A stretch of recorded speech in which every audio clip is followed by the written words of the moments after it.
የዕለቱ የክብር እንግዳ ክቡር አብይ አህመድ የኢትዮጵያ ፌደራላዊ ዲሞክራሲያዊ ሪፐብሊክ ጠቅላይ ሚኒስትር ክብርት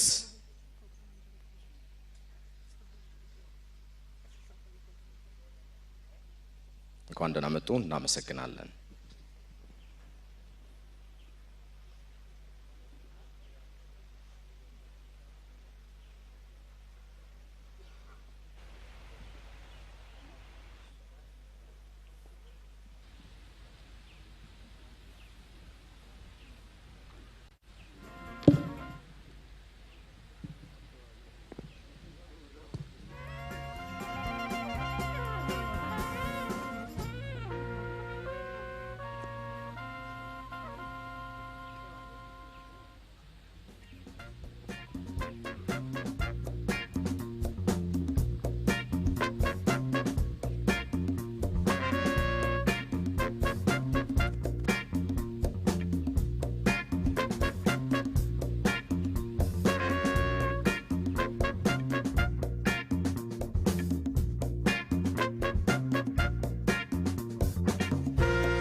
የሚሰጥበት መድረክ ተጀምሯል። ያንን በቀጥታ ስርጭታችን ወደ እናንተ ያደረስን ቆይታ እናደርጋለን።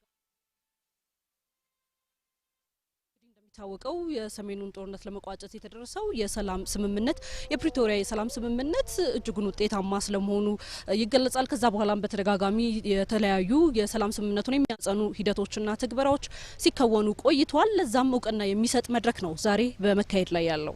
አዎ ጦርነት ይብቃ ሰላምን እናስፍን በሚል መሪ ቃል እንግዲህ በዛሬው ዕለት እዚህ ወዳጅነት አደባባይ በዚህ የሰላም ሂደት ውስጥ አስተዋጽኦ ለነበራቸው አካላት በተለይም ለአፍሪካ ህብረት እውቅና የሚሰጥበት በአደራዳሪነት ለነበሩም እውቅና የሚሰጥበት መድረክ ነው። እንግዲህ የሰሜኑ የኢትዮጵያ ግጭት በዚህ መልኩ ሲቋጭ በተለይ የአፍሪካን ችግር አፍሪካዊ መፍትሄ በሚል አቋም አፍሪካዊ ችግሮች በአፍሪካውያን የተፈቱበት ለዚህም አሁን ላይ በዓለም አቀፍ ደረጃ ላሉ ችግሮች መፍትሄውን ዘንድ እንደ አንድ ማሳያ እንደ ምሳሌ የሚጠቀስ ሆኖ ይጠቀሳል። የፕሪቶሪያው የሰላም ስምምነት በተለይም ከስምምነቱ በኋላ የተደረሰበት የተግባራዊነት ሂደት ሲፈተሽ እውነት ነው እንግዲህ የፕሪቶሪያ ስምምነት በእጅጉን በበርካታ መልኩ ውጤታማ እንደነበረና በርካታ ነገሮችም በተሞክሮ ደረጃ የተወሰዱበት ስለመሆኑ የሚጠቀስ ነው። እንግዲህ መንግስት ለሰላም ያለውን ቁርጠኝነት የተመላከተበት የታየበት ተደርጎ ይቆጠራል። የፕሪቶሪያው የሰላም ስምምነት ሁልጊዜም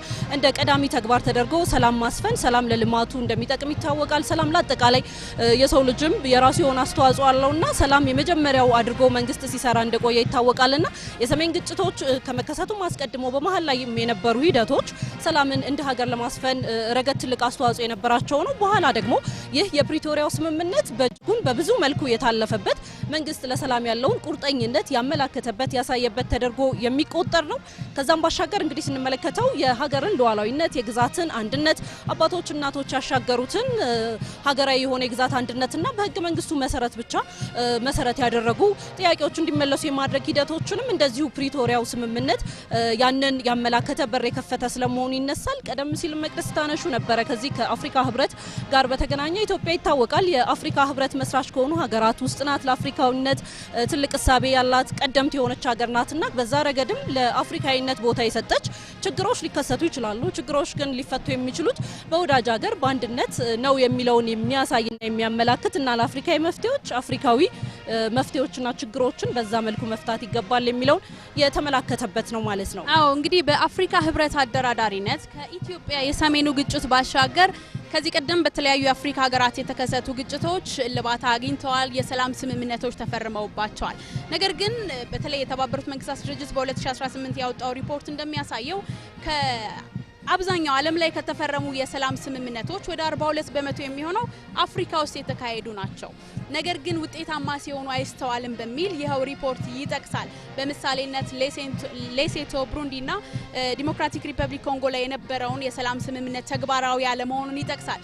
ነገር ግን የዚህ የፕሪቶሪያው ሰላም ስምምነት ከሌሎች ስምምነቶች አንጻር በአፍሪካ ህብረት መሪነት ሲደረግ ውጤታማነቱ ከሌሎች ስምምነቶች አንጻር የተሻለ ሆኖ አመርቂ ውጤት የታየበት ስምምነት አሁን ግጭት ላይ ያሉ የዓለማችን ሀገራት በምሳሌነት ሊወስዱት የሚገባ ስምምነት ሊሆን እንደሚችል ልንጠቅስ እንችላለን። እንግዲህ የፕሪቶሪያው የሰላም ስምምነት ከዚህ አንጻር በምን መለኪያ ልዩ ያደርገዋል ብለን ካልን እንዴት ውጤታማ መሆን ቻለ ካልን ከዚህ ቀደም እንግዲህ ልክ ስምምነቱ እንደተፈረመ የዓለም አቀፍ መገናኛ ብዙሃን ጋዜጠኞች ታላላቅ ሰዎች ሳይቀሩ ተፈጻሚነቱን ሲጠራጠሩት ነበር። አሁን ላይ ያሉ ሂደቶችን ስንመለከት ግን አፈጻጸሙ እጅግ አመርቂ የሚባል በምሳሌነት ሊወሰድ የሚችል ሆኖ ይገኛልና እንዴት ውጤታማ ሆነ ለሚለው ጥቂት ሀሳቦችን ስናነሳ በተለይ የአፍሪካ ህብረት ቁርጠኝነት ለዚህ እንደማሳያ ሊነሳ ይችላል።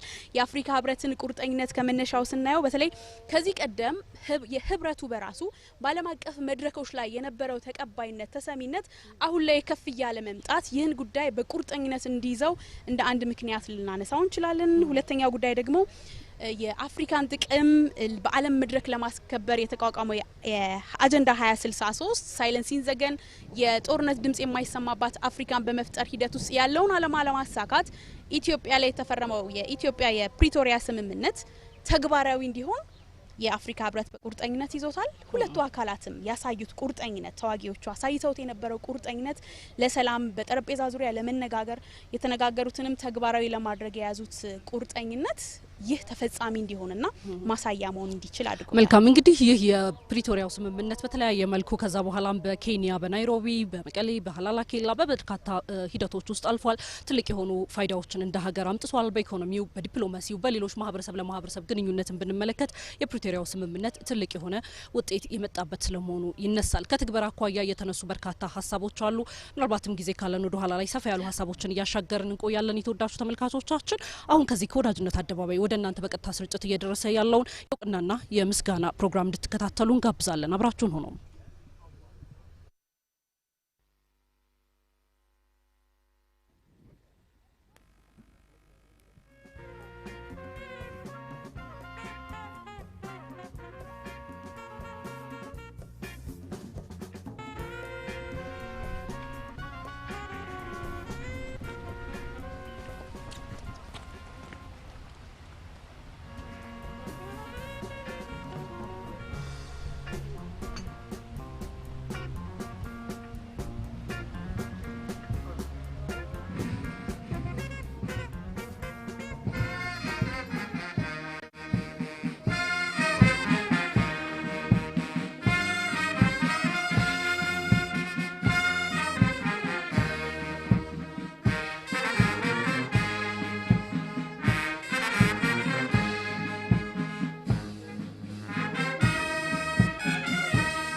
ክቡራትና ክቡራት ተመልከትና እዚ ኣብ ወዳጅነት አደባባይ ዝሳለጥ ዘሎ መድረኺዩ ኣብዚ መድረኽ ድማ ብፍላይ ኩናት የብቅዕ ሰላም ንዓቅብ ብዝብል መሪሕ ቃል ብፍላይ ኣብ ሰሜን ኢትዮጵያ ዝነበረ ኩናት ንኸብቅዕ በስምምዕነት ሰላም አስተዋጽኦ ንዝገበሩ አካላት አፍልጦ ዝወሃበሉ መድረኺዩ እንግዲህ ኣብዚ መድረኽ ዝድማ ዝተፈላልዩ አካላት ተረኺቦም ኣለው ካብ ቀዳማይ ሚኒስትር አብይ አሕመድ ሓዊሱ ላዕሎት ሓለፍቲ መንግስቲ ፌደራልን ከምኡ ድማ ሓለፍቲ ዝተፈላልዩ ክልላትን ሓዊሱ ብምክትል ጊዜያዊ ምሕዳር ኣይተ ጌታቸው ረዳ ዝምራሕ ልኡኽ ጉጅለውን ኣብዚ መድረኽ ተረኺቦም بفلاي أبزي مدرخ كم زفلت نزحلفوا كل عامتات أب سمين إثيوبيا زتنح كونات بسلام من قد نقفتح بأفريقيا حبرة زمراح سلام درد حرم كادو أبتي سلام دما بفلاي تكونات عزقولو سمعنا تغايدهم تسمع معنات مسار الدماء استفلالو تكبارات الناطقنا ونمسنحهم تذكروا بفلاي كابتي سلام سمع معنات كاب زفرم نابزي أب استفلالو مدرخات بفلاي بوجن حوحاتن بوجن منجست فيدرالن زجبرو زنبرو استفلالو ركبات نيرم زم ركبات دماء بفلاي تزنبرة قنتي بسلام ومن قد زفتح له مدرخ خوينو أفتم مدرخ الدماء استفلالو متمانات تحت فطور لزمتو مدرخ من بارو ونزكري بفلاي زناي لومي مدرخ الدماء بفلاي أفتي كونات نخبك استفله عبركتو ناقبرو تصنحو أكلات أفلتو زوهابليو زي أفلتو سنسر عدما نباخم ناتقتاتنا توسخت حبريتات كنا بتصحينا مسانا تصنحو دما بخبر نعدم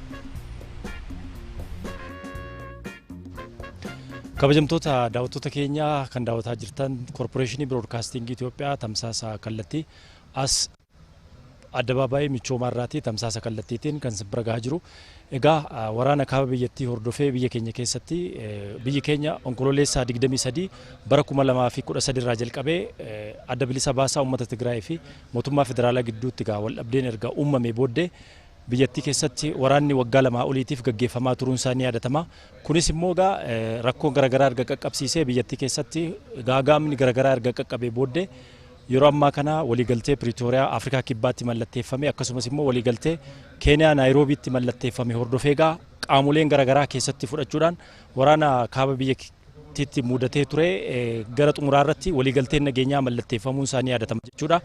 waliigalteen nageenyaa akka mallatteeffamuuf immoo qooda fudhattoonni hedduun as keessatti hirmaachuun isaanii ni yaadatama jechuudha. Keessaayyuu gamtaa Afrikaa jalatti waliigaltee nageenyaa taasifame akkasumas immoo dhuunfaadhaan pirezidaantonni naannolee keessaayyuu pirezidaantonni biyyoota garagaraa irratti hirmaachuun isaanii ni yaadatama. Keessaayyuu pirezidaantiin Naayijeeriyaa duraanii Olusegun Obasanjo akkasumas immoo pirezidaantiin Keeniyaa duraanii Uhuru Kenyaattaan qooda guddaa asirratti baachuun isaanii ni yaadatama jechuudha. Gamtaa Afrikaa jalatti marii gaggeeffameetiin Itoophiyaa keessatti nageenyi bu'uu danda'ee jira jechuudha. Kanaanis qooda fudhattoota hedduudha yeroo har'aa kana asitti beekamtiin kan kennamuuf jechuudha. Egaa biyya keenya keessatti waggoottan lamaan darbaniitiif waraanni erga gaggeeffame booddee jechuudha nageenyi haala mirkanaa'uu danda'uun jechuudha. Waliigaltee kana booddee keessaayyuu adda bilisa baasaa uummata Tigraay hidhannoo hiikkachuurraa jalqabee akkaataa waliigaltee Pretooriyaatiin nageenyi yeroo ammaa kana kaaba biyyattiitti dhimmoota garagaraatiin hojiirra oolaati jiru jechuudha. Keessaayyuu waliigaltee Pretooriyaatti hordofeetoo adda bilisa baasaa uummata Tigraay koree keessaayyuu pirezidaantii yeroo hundeessuudhaan yeroo ammaa kana waraana hiikkachuurraa kaasee misoomni garagaraa naannichatti bu'uun isaanii yaadatama jechuudha. Akkasumas immoo naannoo Amaaraas ta'e naannoo Affaar kutaa biyyattii hundattuu yeroo ammaa kana nageenya raayyaan ittisa biyyaa to'ateetoo haala gaariitiin biyyattiin gara nagaatti deemuu ishee agarsiisuudhaaf beekamtii fi keessaayyuu badhaasni garagaraa gaazexeessitoota irraa jalqabee hanga gamtaa Afrikaatti jechuudha. Nageenya akka buuf qooda fudhattoonni hedduun tumsuun isaanii ni yaadatama jechuudha. Kanas bakka keessummoonni argamanitti ministeera muummee jalqabee pirezidaantota naannolee akkasumas immoo qaamoleen garagaraa bakka argamanitti beekamtiin kun kan kennamu ta'a jechuudha. Egaa nutis corporation broadcasting Ethiopia tamsaasa kallattiitiin taateewwan asitti taasifaman kan simbiraan geenyu ta'a jechuudha. Nu hordofaa.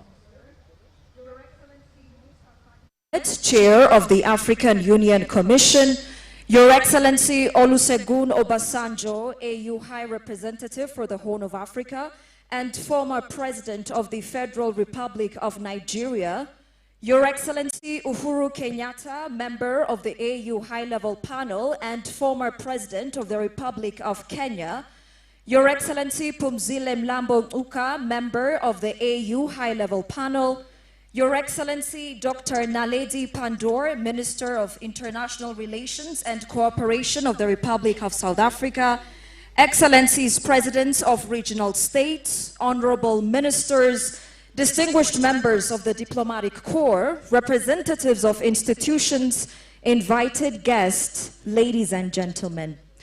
We begin today's program by thanking you all for graciously joining us on this exceptionally significant day in which our country, Ethiopia, closes one chapter.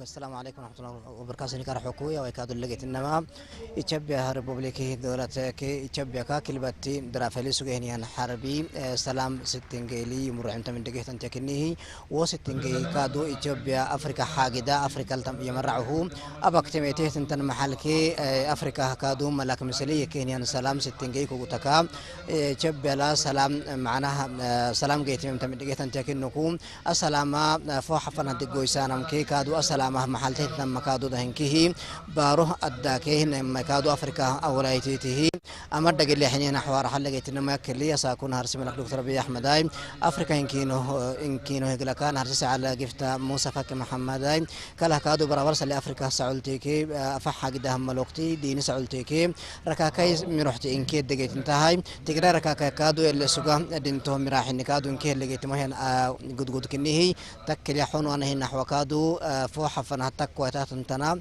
سلام ستنجيه كدا تدعي له تنم تمدجيه نانو كادو أكجنها نويتي برابر سلي ساعة تلكادو سني ليسون سنة سدجيه كدجيه. Congratulations to all today as we come together to sustain and build upon our time-tested values of synergy, fraternity, and solidarity. We gather here this afternoon to close the bitter chapter of conflict that has gripped us in the recent past. United, our prospects are ever bright. In unity, our grace is awe-inspiring and our path marked by certainty. ውድ አፍሪካዊ መሪዎችና ለዚህ የሰላም ሽግግር ሂደት አስደናቂ ጀብዱን ከፕሪቶሪያ እስከ ናይሮቢ ከዚህ ከአዲስ አበባ እስከ መቀሌ የፈጸማችሁ የቁርጥ ቀን ወንድሞቻችንና እህቶቻችን እነሆ ዳርቻ የማይገኝለት ታታሪነታችሁ ኢትዮጵያንና ኢትዮጵያዊነትን አጽንቷልና የኢትዮጵያ መንግስትና ህዝብ ዛሬም ነገም በታሪክም ሲያመሰግናችሁ ይኖራልና ለዚህ ምግባራችሁ እናመሰግናችኋለን። እንኳን ደስ ያለን፣ እንኳን ደስ ያላችሁ። Congratulations as well to all Ethiopians, our African brothers and sisters, and the brave sons and daughters of Ethiopia from Pretoria to Nairobi and from Addis Ababa to Mekelle, who through your courage have made the transition to peace see the light of day. The people and government of Ethiopia are eternally grateful to you. Your courageous deeds shall always live on the pages of history.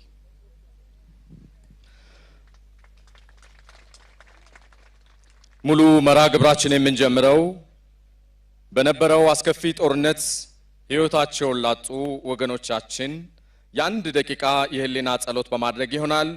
ሁላችሁም ከመቀመጫችሁ ትነሱ ዘንድ በታላቅ ትህትና ጠይቃለሁ። አመሰግናለሁ።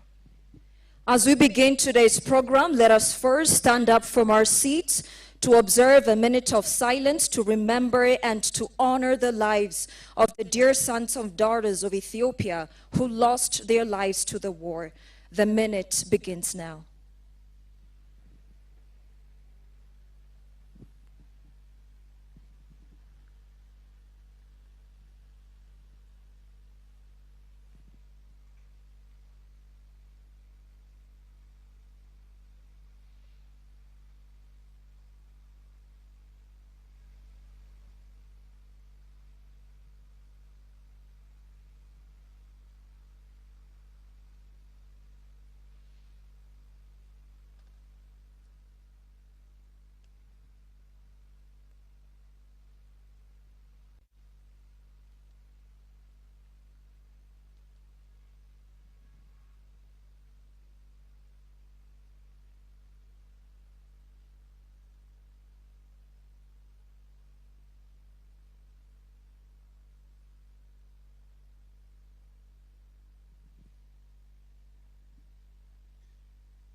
እናመሰግናለን።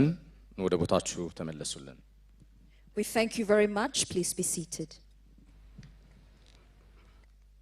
ጦርነት ይብቃ ሰላምን እናጽና ልዩ መርሃ ግብራችን ከዚህ ከወዳጅነት አደባባይ በመላው ዓለም በኢትዮጵያም ሆናችሁ እየተከታተላችሁ ያላችሁ ኢትዮጵያውያን ስለ ሰላም ደስ ይበላችሁ እናመሰግናለን። ከዚህ በመቀጠል ዕለቱን አስመልክቶ የተዘጋጀ አጭር ቪዲዮ ይኖረናል። እሱን እንከታተል ዘንድ ጋብዛለሁ። አመሰግናለሁ። As we proceed with today's program, we kindly ask for your attention as we screen a short introductory video depicting in brief the journey and the process that led to secure the peace.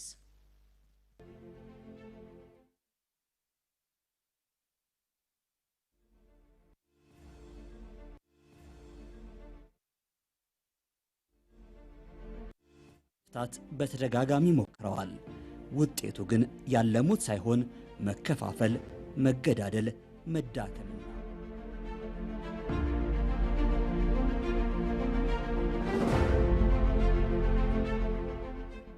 ኢትዮጵያውያን በረጅም ዘመናት ታሪካቸው ልዩነቶችን በሐሳብ የበላይነት ሳይሆን በጉልበት ሰጥቶ ከመቀበል ይልቅ ሁሉን በመጠቅለል ለመፍታት በተደጋጋሚ ሞክረዋል።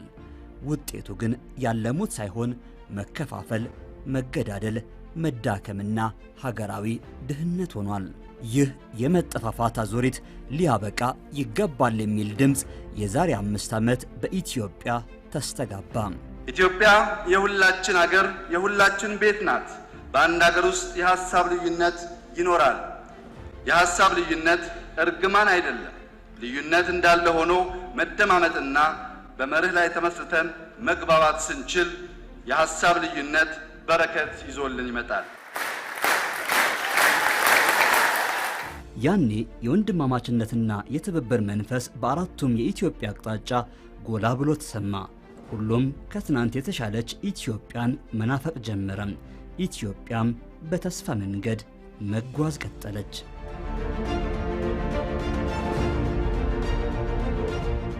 ይህ የተስፋ መንገድ አልጋ ባልጋ አልነበረም። ይልቁንም ጋሬጣዎች የበዙበት እንጂ። ከሰላም ሻማ የፈነጠቀውን ብርሃን በስጋትና እልቂት አውሎ ነፋስ ለማጥፋት እዚህም እዚያም ሞት መደገስ ጀመረ።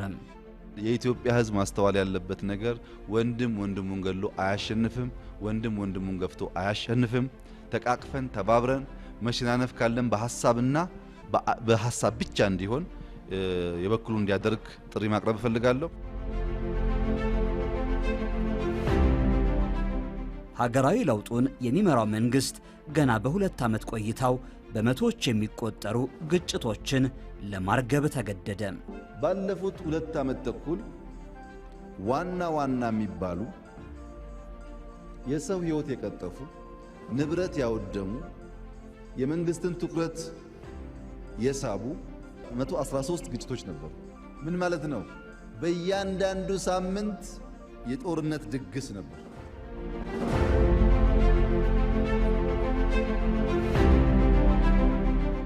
ነባራዊ የኢትዮጵያ ሁኔታን በቅጡ ያልተረዳ ምክንያታዊነት የራቀው በእውቀት ያልተገራና እኔ ብቻ የሰፈነበት ፖለቲካ በኢትዮጵያ ጊዜው እንዳለፈበት ያልተረዱ ሁሉ በሰው ህይወት ላይ የመጫወቻ ካርዳቸውን እየቀያየሩ ሞከሩት። አመጽ፣ ህገወጥ የጦር መሳሪያ ዝውውር፣ ከፋፋይ ንግግሮችና ህገ መንግስቱን በግልጽ የጣሱ አካሄዶች የሀገሪቱ ራስ ምታት ሆኖም ኢትዮጵያንም ደጋግመው አደሟት። ሰላም ሂደቷ ፈታኝ ፍሬዋ ጣፋጭ ነውና መንግስት በሆደ ሰፊነት ነገሮችን በሰከነ መንገድ ለመፍታት ሲጥር ቆይቷል። እርቅና ሰላም በተደራጀና መዋቅራዊ በሆነ አግባብ ለማምጣትም በህዝብ ተወካዮች ምክር ቤት የእርቀ ሰላም ኮሚሽን ተቋቋመ። ብንሰማ ብለው እናቶች ስለ ሰላም አነቡም፣ ስለ ሰላም ዞረው ጥሪ አቀረቡም።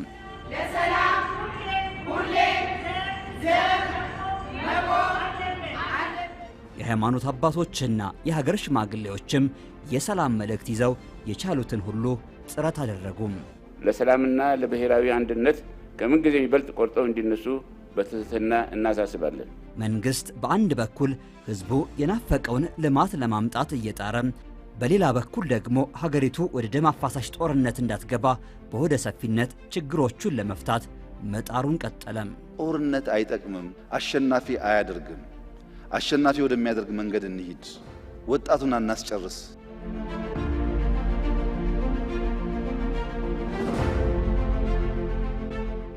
ሆኖም ስለ ሰላም የተደረገው ጥረት ሳይሳካ ቀርቶ ኢትዮጵያ ጦርነት ውስጥ ገባች።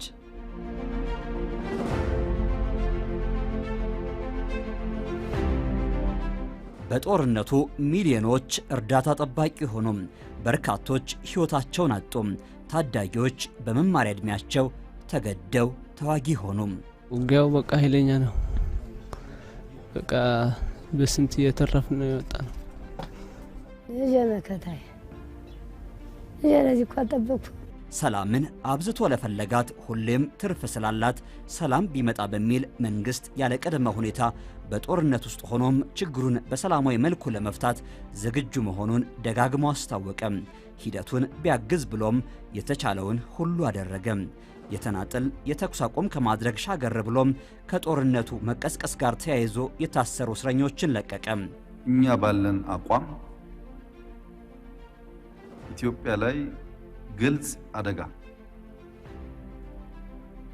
በቅርብ የሚታይ አደጋ እስካልመጣ ድረስ ከማንም ኃይል ጋር ውጊያ፣ ግጭት አንፈልግም። ይህ በቃል ብቻ አልነበረም። በመንግስት በኩል የሰላም አማራጭ አብይ ኮሚቴ ተዋቅሮ ጦርነቱን በሰላማዊ መንገድ ለመግታት ወደ ሥራ ገባ። ሰላም በኢትዮጵያ እንዲሆን በርካቶች ጥረት አድርገዋል። በአፍሪካ ህብረት የአፍሪካ ቀንድ ልዩ ልዑክ ኦሉሴጉን ኦባሳንጆ አንዱ ናቸው። ኦባሳንጆ ስለ ሰላም በአዲስ አበባም በመቀሌም ደጋግመው ውይይት አድርገዋል። በኢትዮጵያ መስክና ጋራው በአበባ ፈክቶና ተውቦ የመጻው መዓዛን በሚያውደው የጥቅምት ወር መጨረሻ ከፕሪቶሪያ ሰማይ ስር የሰላም ነጋሪት ተጎሰመ። ለአፍሪካዊ ችግሮች አፍሪካዊ መፍትሄ በሚል እሳቤ የተዘረጉ እጆች ስለ ሰላም ተጨባበጡ። ጥቅምት 23 2015 ዓ.ም ብዙ ያልተገባ መቆሳሰል፣ ያልተገባ መደማማት፣ ያልተገባ ጉዳት በእያንዳንዳችን ደርሷል። ከሁሉ በላይ በኢትዮጵያ ደርሷል። ከፕሪቶሪያ ያስተጋባው ይህ የሰላም ድምፅ የኢትዮጵያውያንን ልብ በሐሴት ሞላ። ብዙዎችም ሰላሙ እውን ሆኖ ለማየት በጉጉት ሂደቱን ይጠብቁ ጀመር። የሰላም ስምምነቱ ሁላችንም ኢትዮጵያን ሙሉ ማለት እንደ ኢትዮጵያዊ በጣም የሚያስደስት እና በዚህ ባጭር ጊዜም ደግሞ ቶሎ ተቋጭቶ ወደ ምንፈልገው ሰላም መግባታችን ካስደሰታችሁ ኢትዮጵያዊ አንዱ ነኝ። ሰላሚና እንደለህና ተጋሩ እኛ ሰላም ነው የምንፈልገው። ሁሉ ጊዜ ለሰላም ቅድሚያ እንሰጣለን። አሁን የነበረው የሰላም መድረክ ደስ በሚል ሁኔታ ነው ያከበርነው። ከዚህ በኋላ ያለው ደግሞ የበለጠ ሰላም እንደሚሆን ተስፋ እናደርጋለን። ናይ ሰላም ከምዝኸውን ተስፋ ይገብር።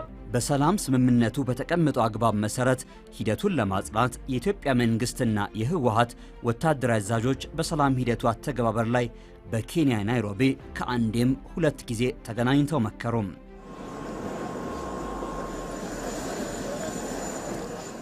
ታህሳስ 17 2015 ዓ.ም በሰላም ሂደቱ የማይዘነጋ ሌላኛው ቀን። ሰላም በራሱ እስኪመጣ እንዲሁ ቆመው የሚጠብቁት አይደለም።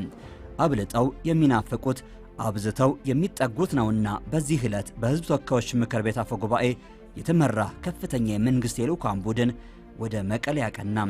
በቆይታውም ከህወሓት ከፍተኛ አመራሮችና ከተለያዩ የህብረተሰብ ክፍል ተወካዮች ጋር መከረም።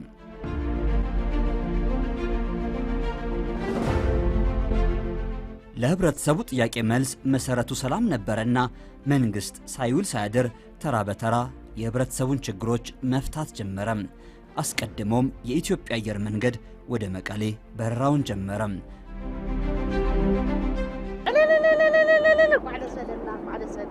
ጦርነት ያራራቃቸውን ሰላም አስተቃቀፋቸው። ብዙዎችም በደስታ ነቡ።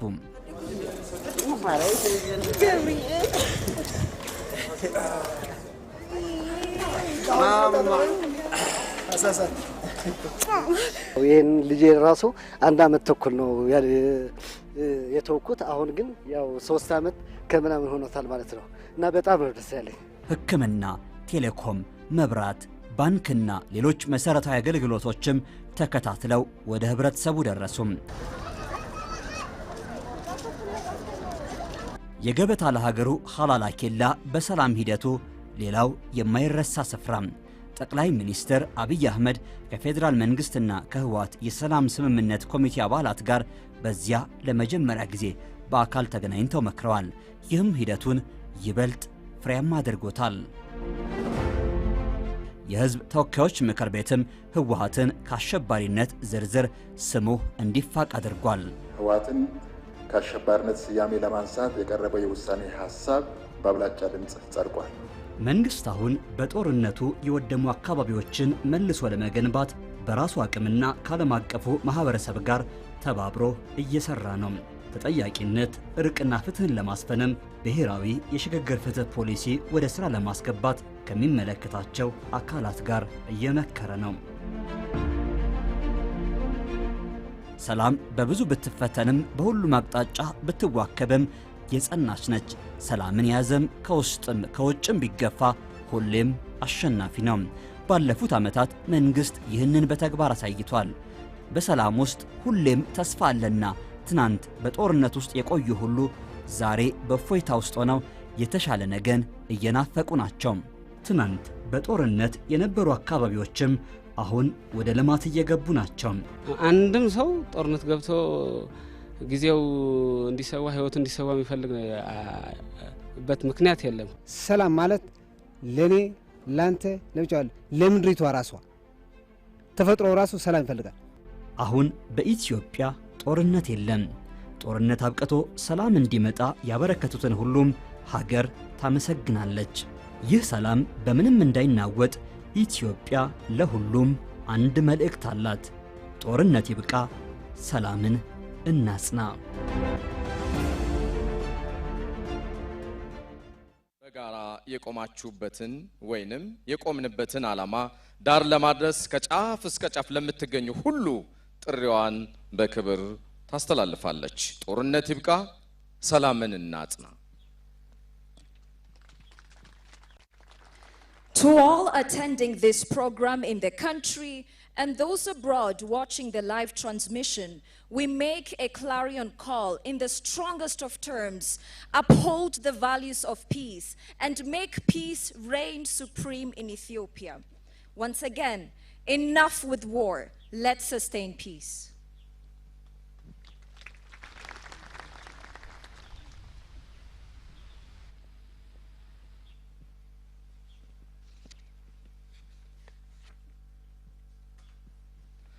እናመሰግናለን። መርሃ ግብራችን አሁንም ይቀጥላል። ከዚህ በመቀጠል ስለ ሰላም፣ ስለ ፍትህ፣ ስለ ርትዕ ኢትዮጵያ ውስጥ ስለመጣው ከመቼውም ጊዜ በላይ አብዝተን ስለምንሳሳለት ሰላም ንግግር የሚያደርጉ እንደዚሁም ስለ ሰላም የተሰማቸውን አጠቃላይ ስሜት የሚያጋሩን እንግዶች እጋብዛለሁ። በዚህ መሰረት የመጀመሪያው ተናጋሪያችን የሚሆኑት የደቡብ አፍሪካ የውጭ ጉዳይ ሚኒስትር ዶክተር ናሌዲ ፓንዶርን ይሆናል። ወደ መድረክ ጋብዛለሁ። አመሰግናለሁ። Following individuals who had a key role in the peace process will present their speeches on their impressions and thoughts on the success of this process that brought peace to our country. At this point, we now welcome to the stage Her Excellency Dr. Naledi Pandor, Minister of International Relations and Cooperation of the Republic of South Africa, to deliver her remarks.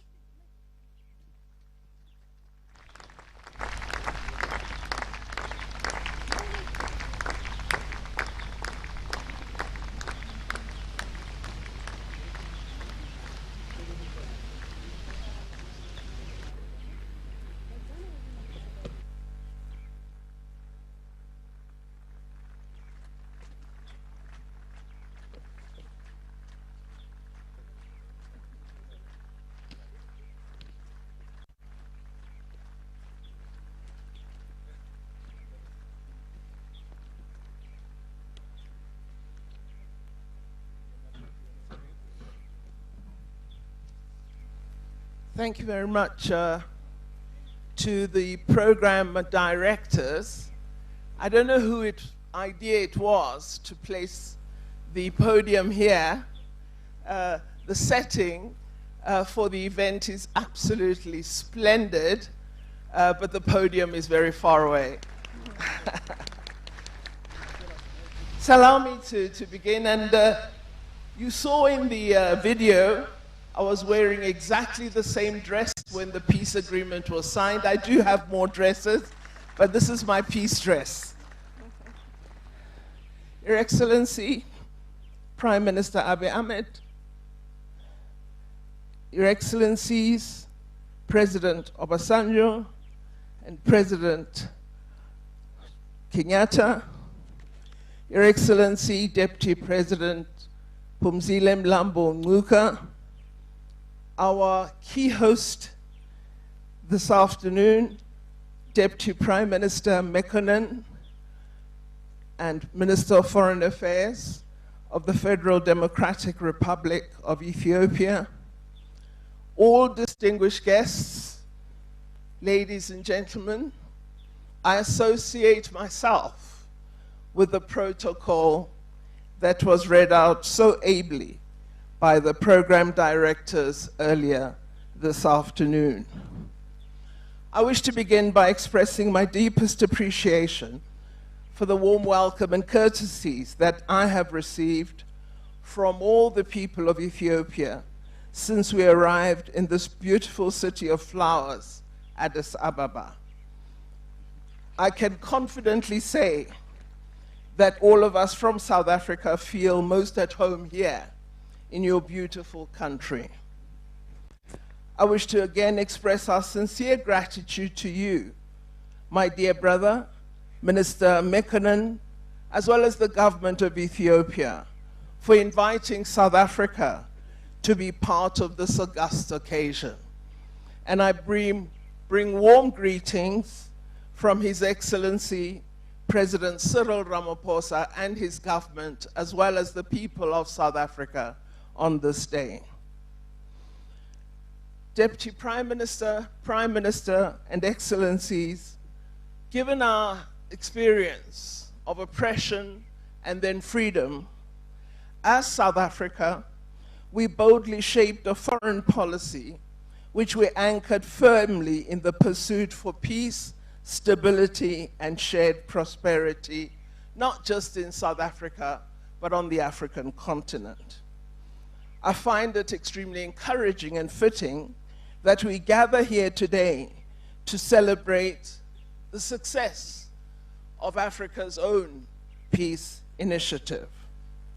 I'm especially pleased that the government of Ethiopia and the leaders of the TPLF demonstrated confidence in South Africa's ability to host the African Union-led peace talks in Pretoria last year. On the 2nd of November in 2022, we witnessed the spectacle of a true Ethiopian spirit and the ability to resolve conflict through dialogue. The gathering of the parties in Pretoria reflected a true commitment to address conflict on the continent and to ensure that we lead in peace. We are heartened by the role that our apex multilateral organization, the African Union, and its leadership played in this process. And we honor you, AU Commission Chairperson, Honorable Faki Mohammed, for the role that you have played. Of course, we expect no less a role than such from our African Union and from ourselves as member states. Our continent, as we have seen, is endowed with excellent mediation and conflict resolution expertise. The role played by the panel under the leadership of His Excellency President Obasanjo, supported by His Excellency President Kenyatta and Her Excellency Deputy President Mlambo Ngcuka, brings pride to our aspiration for African solutions for African problems. We've been closely observing the implementation of the cessation of hostilities agreement. And we are really, really encouraged and pleased to say that the progress that we've noted gives us all hope that silencing the guns in Africa is no longer a slogan, it is a strong possibility. And we hope that out of this agreement, the people of Africa will realize that conflict is what is causing us to experience underdevelopment, and that peace is the only route to development, and so all of us must exercise every effort to ensure that we enjoy peace on the African continent. I really wish to commend all parties in the steps they have taken to implement the Pretoria Agreement. The launch of the various structures relevant to the agreement has been, I think, very, very important, and we've seen the African Union monitoring, verification, and compliance mission playing a very important role in the peace-building process in the Tigray region. I wish to commend the continued commitment and support of the Ethiopian National Defense Force as well as the TPLF to the processes required by the agreement. I wish to conclude by appealing that in the process of implementing the agreement, no child, no woman, no person must be left behind. Humanitarian aid must reach all corners of the affected communities. All of you gathered here as leaders know that the success of a negotiation is judged not by the signing, but by what happens after we have signed the agreement. The progress we've noted thus far is testament that together and united in pursuit of peace, stability, and development, we as Africans can achieve much more. These are aspirations enshrined in our Agenda 2063, which refers to a peaceful and secure Africa for a prosperous Africa based on inclusive growth and sustainable development. It is most historical that the lessons of peace for Africa should come from the great nation that's never been colonized, Ethiopia. And it is correct that it should come just from here. We have now learned lessons on how best to resolve our disagreements, that we must resolve them through dialogue. I hope we'll continue to see a meaningful improvement in the silencing of the guns on our continent, in the promotion and protection of human rights, not just here in Ethiopia, but in every country on our wonderful continent of Africa. Our people yearn. They yearn for peace. They yearn for freedom. They yearn for the enjoyment of human rights. They yearn for prosperity. And together, the lesson we see here is we can make it happen. And I wish all success in this process. I thank you.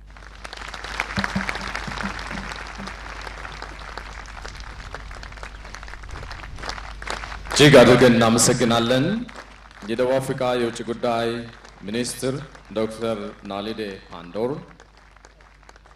ቀጣዩ ተናገራችን ክቡር ኡሁሩ ኬንያታ በአፍሪካ ህብረት የከፍተኛ ተወካዮች አባልና የቀድሞው የኬንያ ሪፐብሊክ ፕሬዝዳንት ይሆናሉ። አመሰግናለሁ። Your Excellency Dr. Naledi Pandor, Minister of International Relations and Cooperation of the Republic of South Africa, we thank you very much. We now kindly invite to the stage His Excellency Uhuru Kenyatta, member of the AU High-Level Panel and former President of the Republic of Kenya.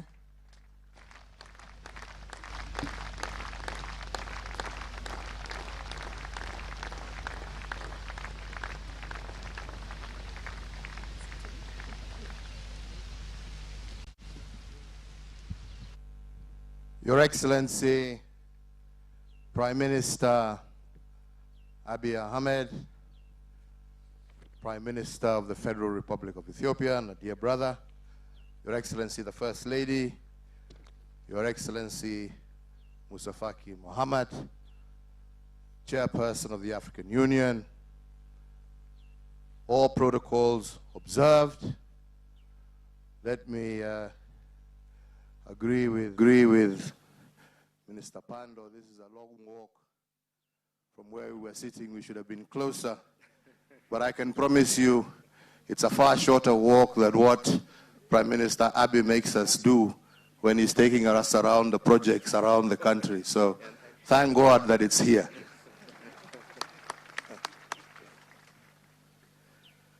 Today is not my day for speeches. Today is the day for the people of Ethiopia. But I must say how proud I am, happy I am to be part of this process for a country that I love, a country that is my neighbor, and a country that is at the heart of the African continent.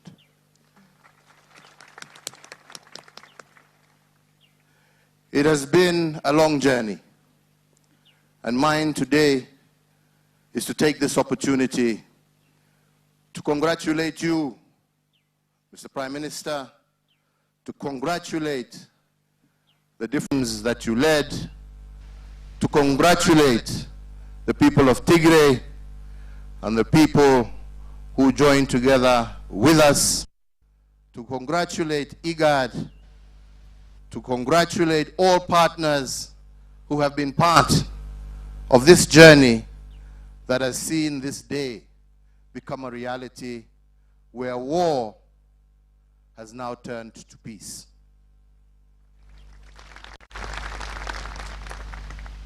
Ethiopia is a country of great potential. Ethiopia has always been a country of great potential.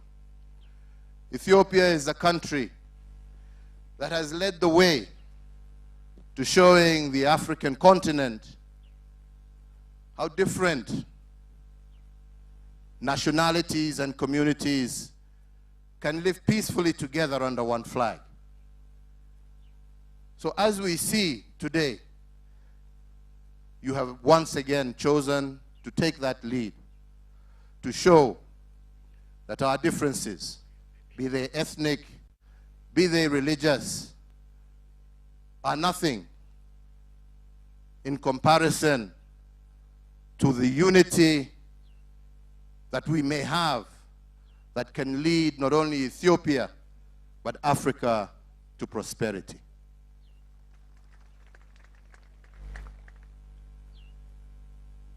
The commitment shown, the leadership of the African Union, has indeed proved, as Minister Phumzile has said, that Africa can resolve her problems if left alone to do so. That Africa has the capacity to work out her problems. And I believe what is clear testimony to that fact. And we look forward for Ethiopia now beginning to take her rightful role as she brings peace to herself, to take leadership in bringing peace to other conflict areas across the continent of Africa. Ladies and gentlemen, I once again say today is not my day for speeches, but a day in which not only Ethiopia but the people of Africa can hold their heads up in pride. A day when all other parts of Africa that are in conflict can look to the Ethiopian example as a way of peace. A way of peace so that our people can progress, our people can have prosperity, our people can have freedoms that they cherish, our people can have countries where they are proud to live in as opposed to being refugees. May we learn from this experience and may God be our guide in that journey. Long live Ethiopia. Long live the people of Ethiopia. Long live Africa. Exaba Ethiopia Ibarak. Asante sana. Thank you very much. እናመሰግናለን የተወደዱ ወንድማችን ኡሁሩ ኬንያታ።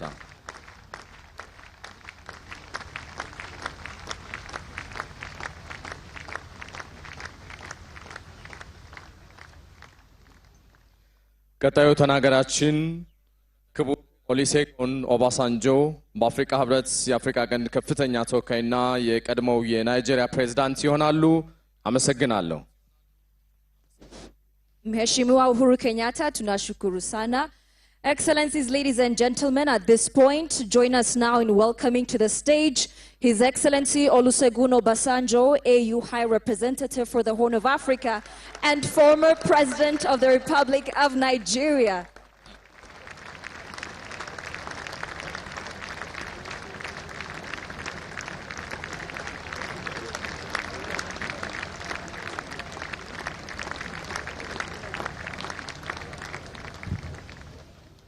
Your Excellencies,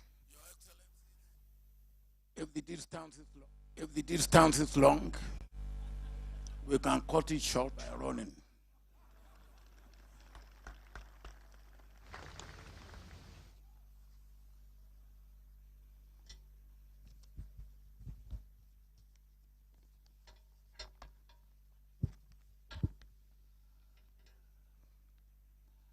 Your Excellency, Dr. Abiy Ahmed, Prime Minister of the Federal Democratic Republic of Ethiopia.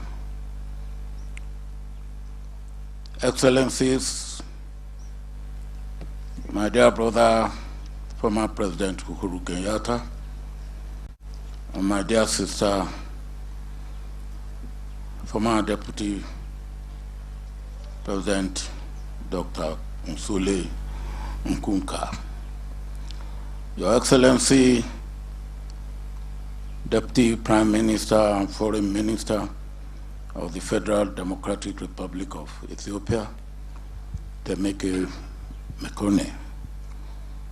Your Excellency, Ambassador Musa Faki Mahamat, Chairperson of the AU Commission, the Chairperson of the Peace and Security Council, Your Excellency Ambassador Bankole Adeoye, Commissioner for Political Affairs, Peace and Security, Excellencies, members of the Diplomatic and Consular Corps, distinguished ladies and gentlemen. On behalf of the members of the AU high-level panel, former President of Kenya,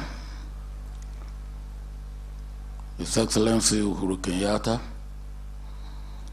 and former Deputy President of South Africa, Dr. Nsule, I wish to thank the Prime Minister and the federal government for organizing this important event that brings us together to take stock of lessons learned from the Africa Union-led and Ethiopian-owned peace process, as well as to also congratulate ourselves for the commendable work that has brought lasting peace to this beautiful country of Ethiopia. From my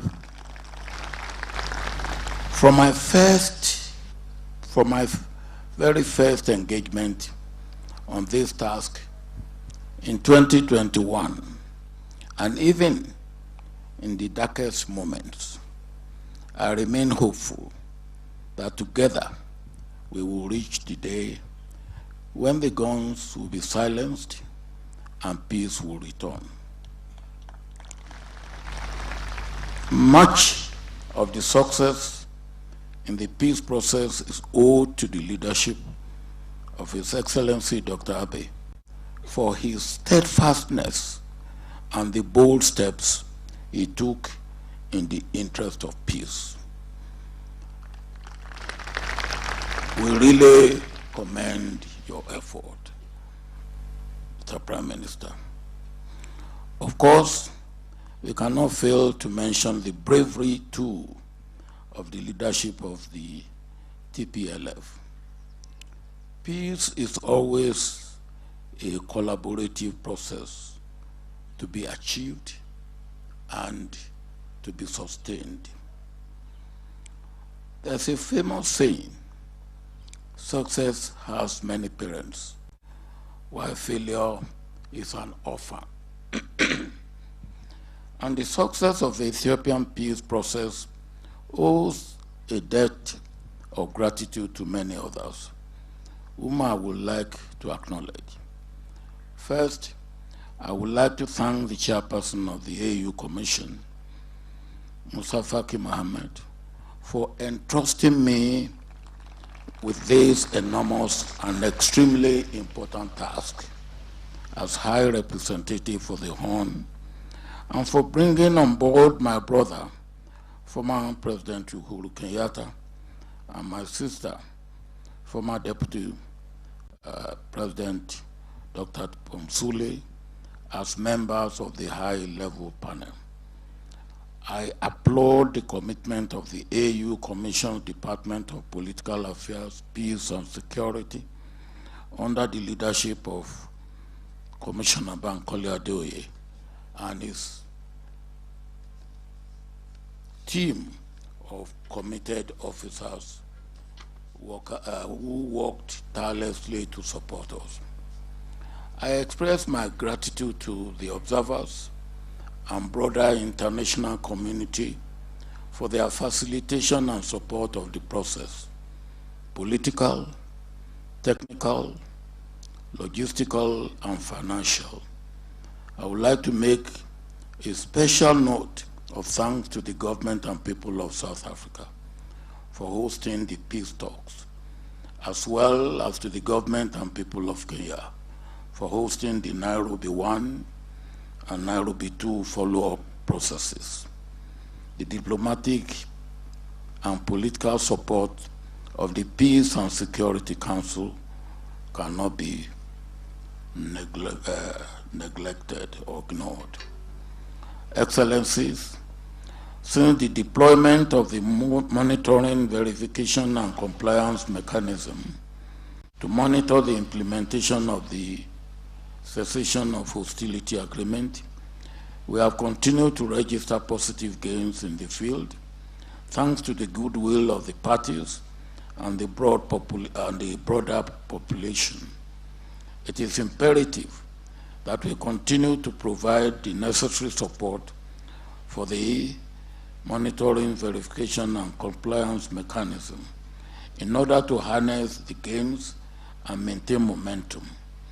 Following the handover of the heavy weapons, the next phase of demobilization, namely the question of small arms and light weapons, the clearance of included ordinances, the full relocation of combatants to designated sites, the resumption of schools, public transport, and health services will become the focus of attention and are critical to the success of the implementation process of the cessation of hostility agreement. It is important that momentum is not lost in the implementation of the cessation of hostility agreement because of outstanding political issues. It is therefore important that the political dialogue should start urgently so that the Ethiopian people can define their future together and ensure that they never again go to war against one another. We have come here to celebrate our hard-won achievement. However, in a necessary world of realism, it is important to acknowledge that the process towards rebuilding the physical infrastructure and social fabric of Ethiopian society has only just begun. To use words used in the aftermath of another terrible civil war, the war in the former Yugoslavia, a war is not a war until a brother kills a brother. So, while it is important that we celebrate our success of a brother not killing a brother anymore, we should also take this opportunity to reaffirm our commitment to peace and to work with and support the Ethiopian government and people to repair the damage wrought by this terrible war. To this end, the AU and its member states must continue to accompany the process in whatever positive way they can, as this will also contribute to and further encourage the voluntary return of internally displaced persons and refugees. Thus, it is important that as the population returns, the recently appointed interim regional administration and the federal government should put in place the requisite plans and support mechanism for the restoration and opening of schools and other essential facilities affected by the conflict. Excellencies, during a recent meeting of the Joint Committee on the implementation of the cessation of hostility agreement, the party's representatives spoke with despair about the cost of the war and the many lives lost. We mourn with you the life lost, but we also share the joy and we celebrate with you the end of the war. But they also spoke of the hope and relief that peace has brought them, stressing that they have learned the full awful cost of war. It is this message of hope and affirmation that I want to leave with you as I invite you to continue cooperating and supporting the AU as we accompany Ethiopia on this journey of reconciliation, rehabilitation, reconstruction, and durable peace and development. I have great hope for the unity, peace, security, stability, development, and progress of this country as one of the leading nations, if not the leading nation of Africa in the immediate future.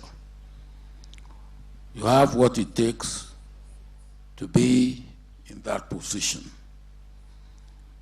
Enough with war. Let's sustain peace.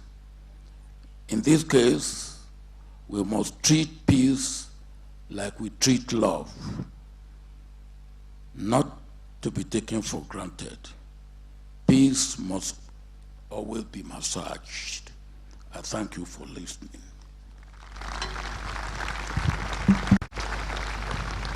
እጅግ አድርገን እናመሰግናለን። ክቡር ኦሉሴጉን ኦባሳንጆ በክብር ወደ መጡበት ሸኙልኝ። እናመሰግናለን። ቀጣዩ ተናጋሪያችን የሚሆኑት ክቡር ሙሳ ፋኪ መሐመድ የአፍሪካ ህብረት ኮሚሽን ሊቀመንበር ይሆናሉ። አመሰግናለሁ። Your Excellency Olusegun Obasanjo, we thank you very much. Excellencies, ladies and gentlemen, through its successful mediation, the African Union has again demonstrated its potency of championing peace on the continent and bringing about African solutions to African problems. On that note, I now kindly invite to the stage His Excellency Musa Faki Mohammed, Chair of the African Union Commission, to deliver his remarks.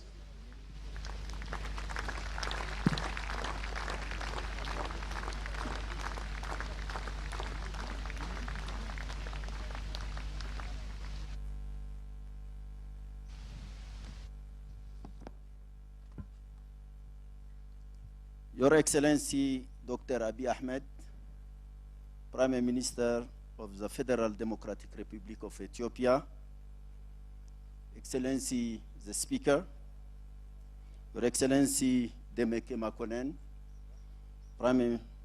Deputy Prime Minister and Minister of Foreign Affairs, Your Excellency Olusegun Obasanjo, AU High Representative for the Horn of Africa, Your Excellency Uhuru Kenyatta, former President of the Republic of Kenya and a member of the AU panel, Excellency Dr. Phumzile Mlambo-Nguka, former Deputy President of the Republic of South Africa and member of the AU panel, Your Excellency Workne Gebe, Executive Secretary of IGAD, Excellency Dr. Naledi Pandor, Minister of External Relations of the Republic of South Africa, Your Excellencies, Member of the Government and Parliament of the Federal Democratic Republic of Ethiopia, distinguished members of the Diplomatic Corps, ladies and gentlemen. The moment is very auspicious to speak about peace in this great country, 2 days after Eid al-Fitr, and a week after Orthodox Easter, both key moments to reflect on the power of forgiveness, the power of peace, and the importance of the renewal of faith. So allow me at the outset to thank you for organizing this important event and for inviting the African Union to participate. It's a real honor to be among you today.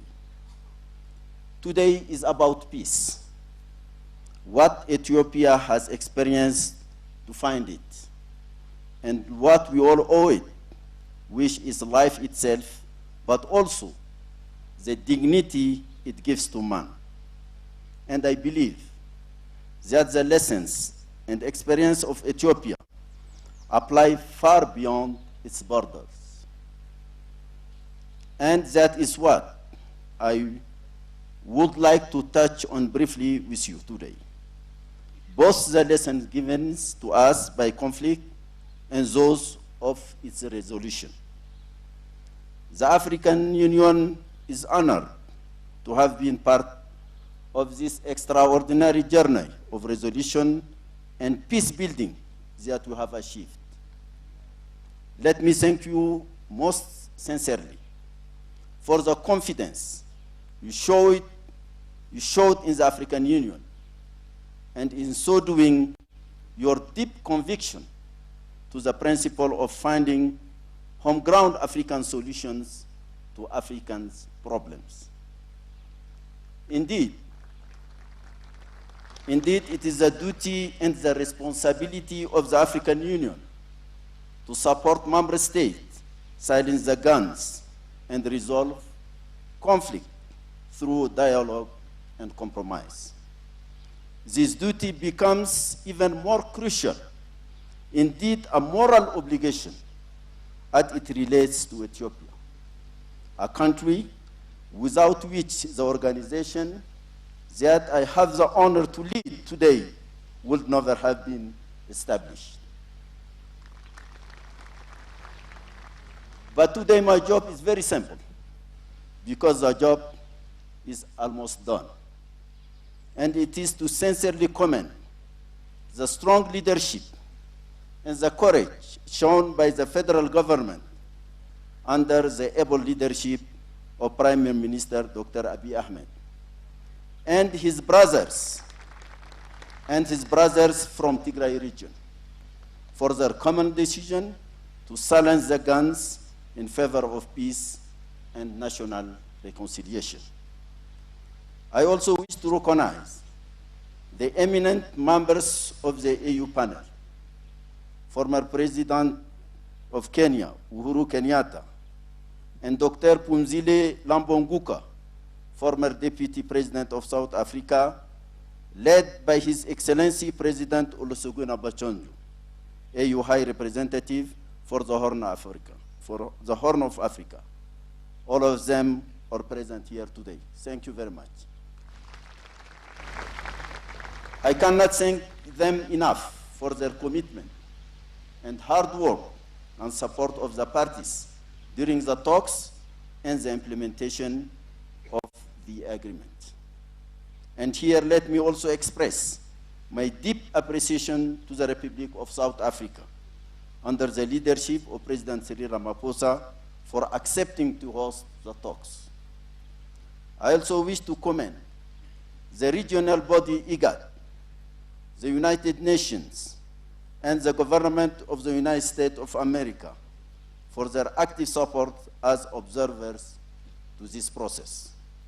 I think also all our partners. The African Development Bank was also a key partner. Thank you. We know that much still remains to be done. The process of political dialogue, transitional justice and disarmament, demobilization and reintegration. But with peace, everything is possible. Together, with the will and the determination of your leaders. And it is the same will and determination that brought the parties to the negotiation table to end the war and began the road to peace and national reconciliation. I was personally a witness to this strong will and determination of the parties as they negotiated a truly Ethiopian-owned process. The courage, wisdom, and frankness they displayed during the talks was something I will not forget. I was also pleasantly surprised that they decided to conduct their talk in Amharic and in camera, in so doing, owning the process and its outcomes. I look forward to seeing the theme candor in the planned national dialogue, a key component of the implementation of the agreement. I look forward to the equal inclusion of women in these key processes. Your Excellencies, Ethiopia knows the price of war and the price of peace. Ethiopia also possesses the collective wisdom and experience to rebuild back better and stronger. It is partly these qualities that have cemented Ethiopia's credential as a leader within our union. And now, more than before, the region needs this leadership from Ethiopia to also support her neighbors, as you have done so diligently in the past, so that they might also find the road to peace building, security, and sustainable development. I am saying this with my thought focused on the brotherly nation of Sudan and the possible lessons that its great people can learn from you, the great people of Ethiopia. The region and the continent face many challenges. There is no doubt about it. But as we have seen in the past, our collective strength lies in our collective unity. A people united can the expectation of our peoples is what will strengthen this unity at national and continental levels. And let me conclude with the wise word of Nelson Mandela. In the end, reconciliation is a spiritual process which requires more than just a legal framework. It has to happen in the hearts and minds of people and of the court. Thank you.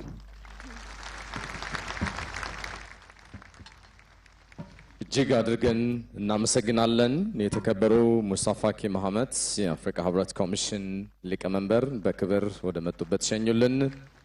አፍሪካዊ ችግሮችን በአፍሪካዊ መሪዎች እንዲፈቱ ወይ ደግሞ እልባት እንዲሰጣቸው በማሰብ ከኢትዮጵያ ሰላም ጋር አብራችሁ ቁማችሁ ድንቅ መልእክት ያጋራችሁን ዶክተር ናሊዴ ፓንዶር፣ ኡሁሩ ኬንያታ፣ ኦሉሴጉን ኦባሳንጆ እንደዚሁ ሙስጠፋ ኪ መሐመድ ለክብራችሁ እጅ ነስተናል።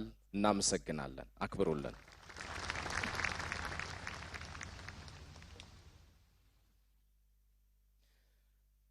የህይወትን ጣዕም ልኬት እንደዚሁም ደስታና ሐዘን ከምንገልጽበት የኪነ ጥበብ ዘርፎች አንዱ ሙዚቃ ነው።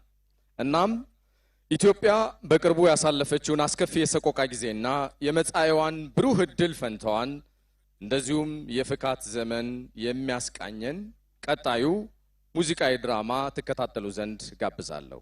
ይሄ ሙዚቃዊ ድራማ ባንጋፋው የአዲስ አበባ ዩኒቨርሲቲ ተማሪዎችና መምህራንም የተዘጋጀ ነው። አመሰግናለሁ። Art is an expression of life's joys and sorrows, triumphs and challenges. We now proceed to a musical that expresses the country's recent pain and happiness as depicted through a form of art. The musical has been prepared by teachers and students of the Addis Ababa University.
ኢትዮጵያ የህብር ስም፣ ኢትዮጵያ የጽናት ስም፣ ኢትዮጵያ የፍቅር ስም፣ ኢትዮጵያ የክብር ስም፣ ኢትዮጵያ የጸጋ ስም፣ ኢትዮጵያ የአብሮነት ስም።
Great that we are gathered here for the sake of peace and about peace.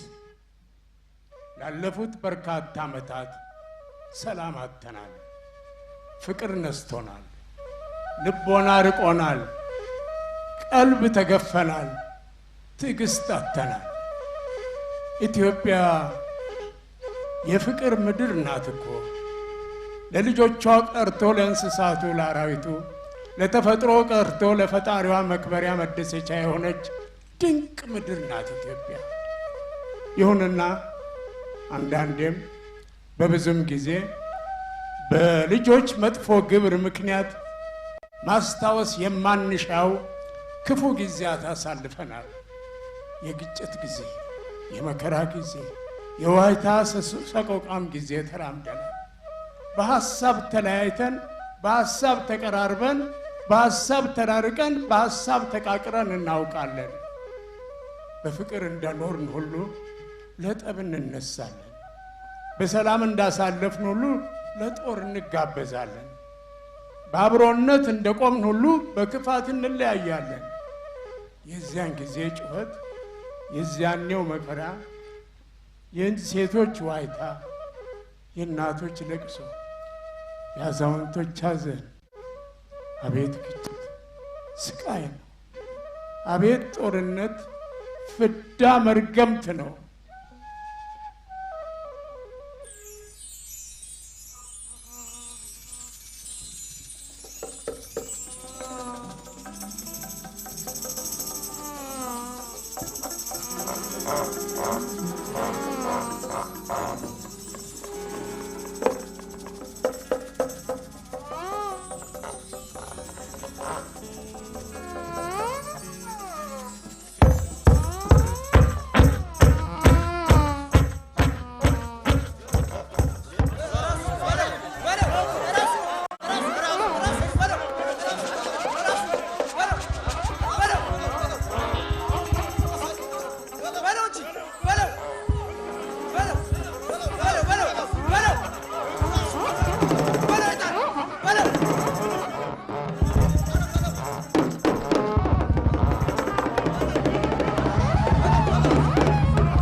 ባለቅኔው እንዳለው ያ ጸጋዬ ያ ሎሬቱ ብዕረ ብርቱ ሰይፍ ቃላቱ ሐሳብ ምርቱ ሊቀውነቱ እርሱ ራሱ ያኔ እንዳለው አፋዊ ሆን ያው ሳንሆን አፋዊ ቃለ ሕይወት ሳንሆን ብኩን ቃል አፍ ብቻ እንጂ ቤታችን አንድ ነው።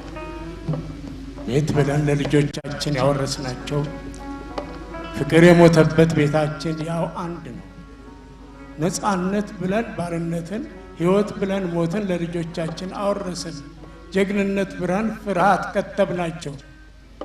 ወረረን ባዕድ ሞት ማግስት አዲስ ተስፋ ለተራበ ህልውና አዲስ የሀገር ውስጥ ሞት ለአዲስ ትንሣኤ በቃተተ አይን አዲስ መቃብር ከፈት አፋዊ ጋዜጣ ብኩን የሐሰት ነፃነት ዘረጋ። ልጆቻችንም በተስፋ ልፋት ቃተው መከሙ። ምን ነው ባሉ ልጆቻችን ላይ ፈረድንባቸው። አፋዊ እኩልነት አፋዊ ክትባት ከትበን ፍርሃት ወርሰን ፍርሃት አውርሰን ሕያው ሳንሆን አፋዊ ቃል ሕይወት ሳንሆን ብኩን ቃል አፍ ብቻ እንጂ ቤታችንስ ያው አንድ ነው።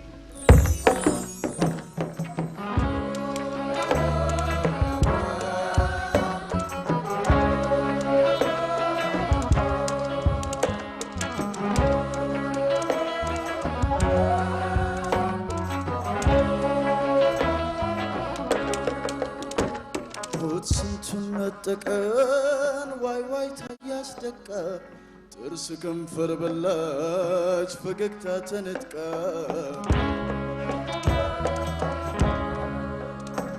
ወንድም በወንድሙ ተነሳ ለፍርድ ጨክኖ አንቀው በክፋት ገመድ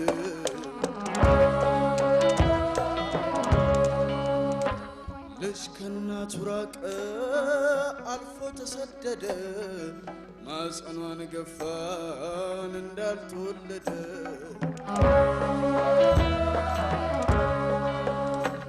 ጨቅላ ጭቃ ራቀ በደም ተጫወተ ፍቅር ሰው ራበው ሰላም በሞት ሞተ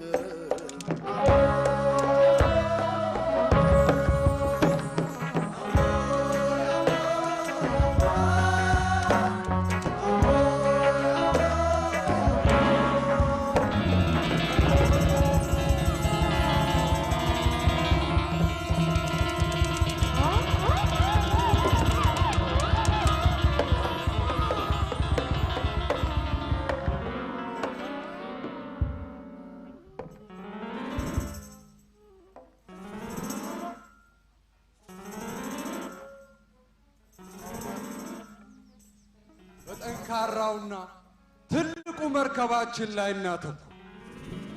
አብረንና አብረን መኖር ያሻናል። ከአውሎ ነፋስ ለመከለል ከገባር ዞፍ ስናፍ ለመጠለል ሁላችንም በየመርከባችን ትልቁ መርከባችን ላይ እንጽና።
የሚያሻን ትልቅነት ነው። አንዳችን ለሌላችን ጥላ ነን። ፍቅራችንን ወዛችንን ታሪካችንን ለዓመታት ያቆየነው በሰላም ውስጥ አዛንቀን ነው። ዛሬስ እንዴት ይጉደል? ለምን ይሄ ይቅር? ምን ይሆን እንዲህ ያደረገን? ማን ይሆን ለዚህ ያበቃን? ልባችን ክፍት ይሁን፣ ልቦና ይኑረን። What we need is greatness as a nation, which we seem to be derailed from the challenged by conflicts. A nation without peace draws many enemies. We Ethiopians have the know-how of the value of peace. We thrive in peace and live in conflict. We have to dare to talk about our differences, as we have done very recently. We have now become hopes for our citizens and examples for our neighbors. እንደ ሀገር ነባር ከፍታችንን ከለቀቅን ቆይተናል። የሰላም ዋጋዋን መነጣጠቅ ከጀመርን ሰነበት። ሰላም የሌለው ሀገር ጠላቱ ብዙ ነው። በተለይም የሰላም ማጣት በጥቂት ድንኳኖች ውስጥ የሚገታ የጥቂቶች ድንገተኛ ሐዘን ወይም እድል ብቻ አይደለም። ከሌሎች ሀገራት በይበልጥ የሰላምን ጣዕም እኛ ኢትዮጵያውያን እናውቃለን። ከውስጥም ከውጭም በጦርነት የደቀቅን የአንድ ኢትዮጵያ ልጆች ነን። የማንመቻቸው ሀገራት በልዩነታችንና በስንፈኛችን ውስጥ በሚቀብሩት መርዝ ቀይዶ መያዝን የዘመናት ሁሉ ስራ ነው። ከውጭው ስንተርፍ ደግሞ ከውስጥ ጠባሳ ፍቆ የሚያገነግን ትውልድ መረን እየወጣ መረን እያጣ ነው። ከትራንት ዛሬን፣ ከዛሬ ነገ፣ ከነገም የወዲያኛውን ከማየት እንዴት እንናጠባለን? በተቀራረብን ቁጥር እንዴት እንጣጣለን? ሳንተዋወቅ እንዴት እንተናነቃለን? ከቅርቡ ግጭትስ መማር እንዴት ያቅተናል? አለቀለት የምንለው ሰላም በእጅጉ ያስፈልገናል። ተስፋ ሰጪ ስራዎቻችንን ለማድቀቅ ካልሆነ መዘናጋቱ ሩቅ ህልምን ይቀጫል። ጦር ሰባቂ ጥበብ፣ ጦር ጎሳሚ እውቀት፣ ጦር ጠማኝ አባዜ፣ ጦር ራበኝ ልክፍት፣ ጦር ለፋፊ ንግርት። በቃን፣ ይብቃን፣ ይብቃን።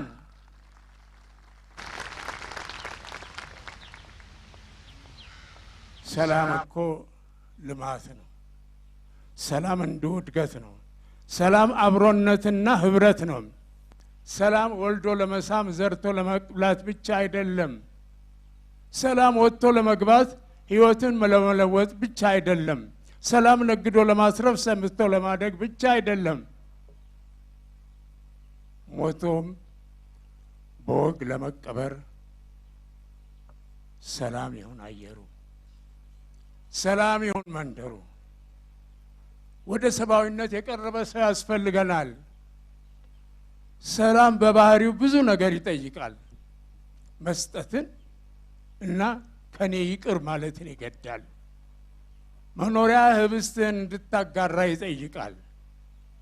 ትናንትን እንድናስታውስና ክፉም ሆነ ደግ ግብርን እንዳታጣጥም ያስገድዳል። በተለይ ዓይንህን ለአፈር ብለህ ካሰብከው ወይም ካለምከው ጋር ህብረት እንድትፈጥር ግድ ይላል። ሁሌም የሰላም ሰው ሰብአዊ መሆን ብቻ ነው።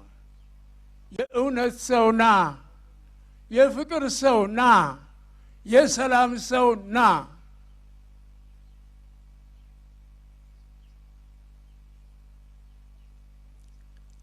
የሰላም አዲስ ተስፋ መዝሙር ይዘመር።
ሁላችንም በያለንበት ለሰላም ዘብ እንቁም። እናመሰግናለን።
እሺ እናመሰግናለን።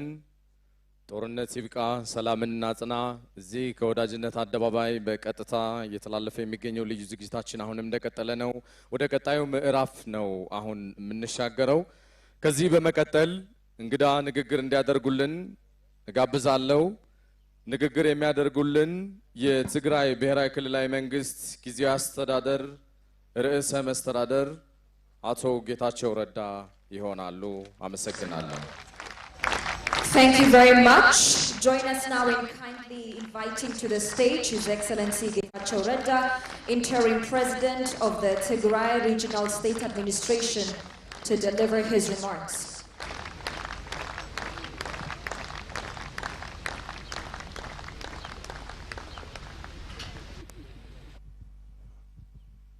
የተከበሩ ዶክተር አብይ አህመድ የፌዴራል ጠቅላይ ሚኒስትር፣ የፌዴራል መንግስት ከፍተኛ የሥራ ኃላፊዎች፣ የተከበሩ ሙሳ ፋቂ መሐመድ የአፍሪካ ህብረት ኮሚሽን ሊቀመንበር፣ የተከበሩ ቺፍ ኦሉሴጉን ኦባሳንጆ የአፍሪካ ህብረት ሃይ ሌቨል ፓነል ሰብሳቢ፣ የተከበሩ ኡሁሩ ኬንያታ የኬንያ የቀድሞ ፕሬዝዳንትና የፓነሉ አባል፣ የተከበሩ ዶክተር ሙፉዚሌ ምላምቦ የደቡብ አፍሪካ የቀድሞ ምክትል ፕሬዝዳንትና የፓነሉ አባል፣ ሁላችሁም ወንድሞች እህቶች፣ ከፕሪቶሪያ ስምምነት መፈረም በኋላ በርካታ ፕሮግሬሶችን አሳይተናል። ይህንን ፕሮግረስ ለማየት ወደዚህ የደረስንበትን ርቀት ለማየት የቀሩንን ለማጠናቀቅ በግልጽ እዚህ መድረክ ላይ እንደተገለጸው ጦርነት ይብቃ ማለት አንድ ነገር ሆኖ ሰላማችንን ማጽናት እያንዳንዱ ሰው ጥረት የሚጠይቅ ስለሆነ ይህንኑ ለመፈተሽ ይህንኑ ለማጠናከር የሚያስችል መድረክ ስለተዘጋጀ አዘጋጁትን የሥራ ኃላፊዎች ኦፍ ኮርስ የፌዴራል መንግስት በዚህ አጋጣሚ ማመስገን ፈልጋለሁ።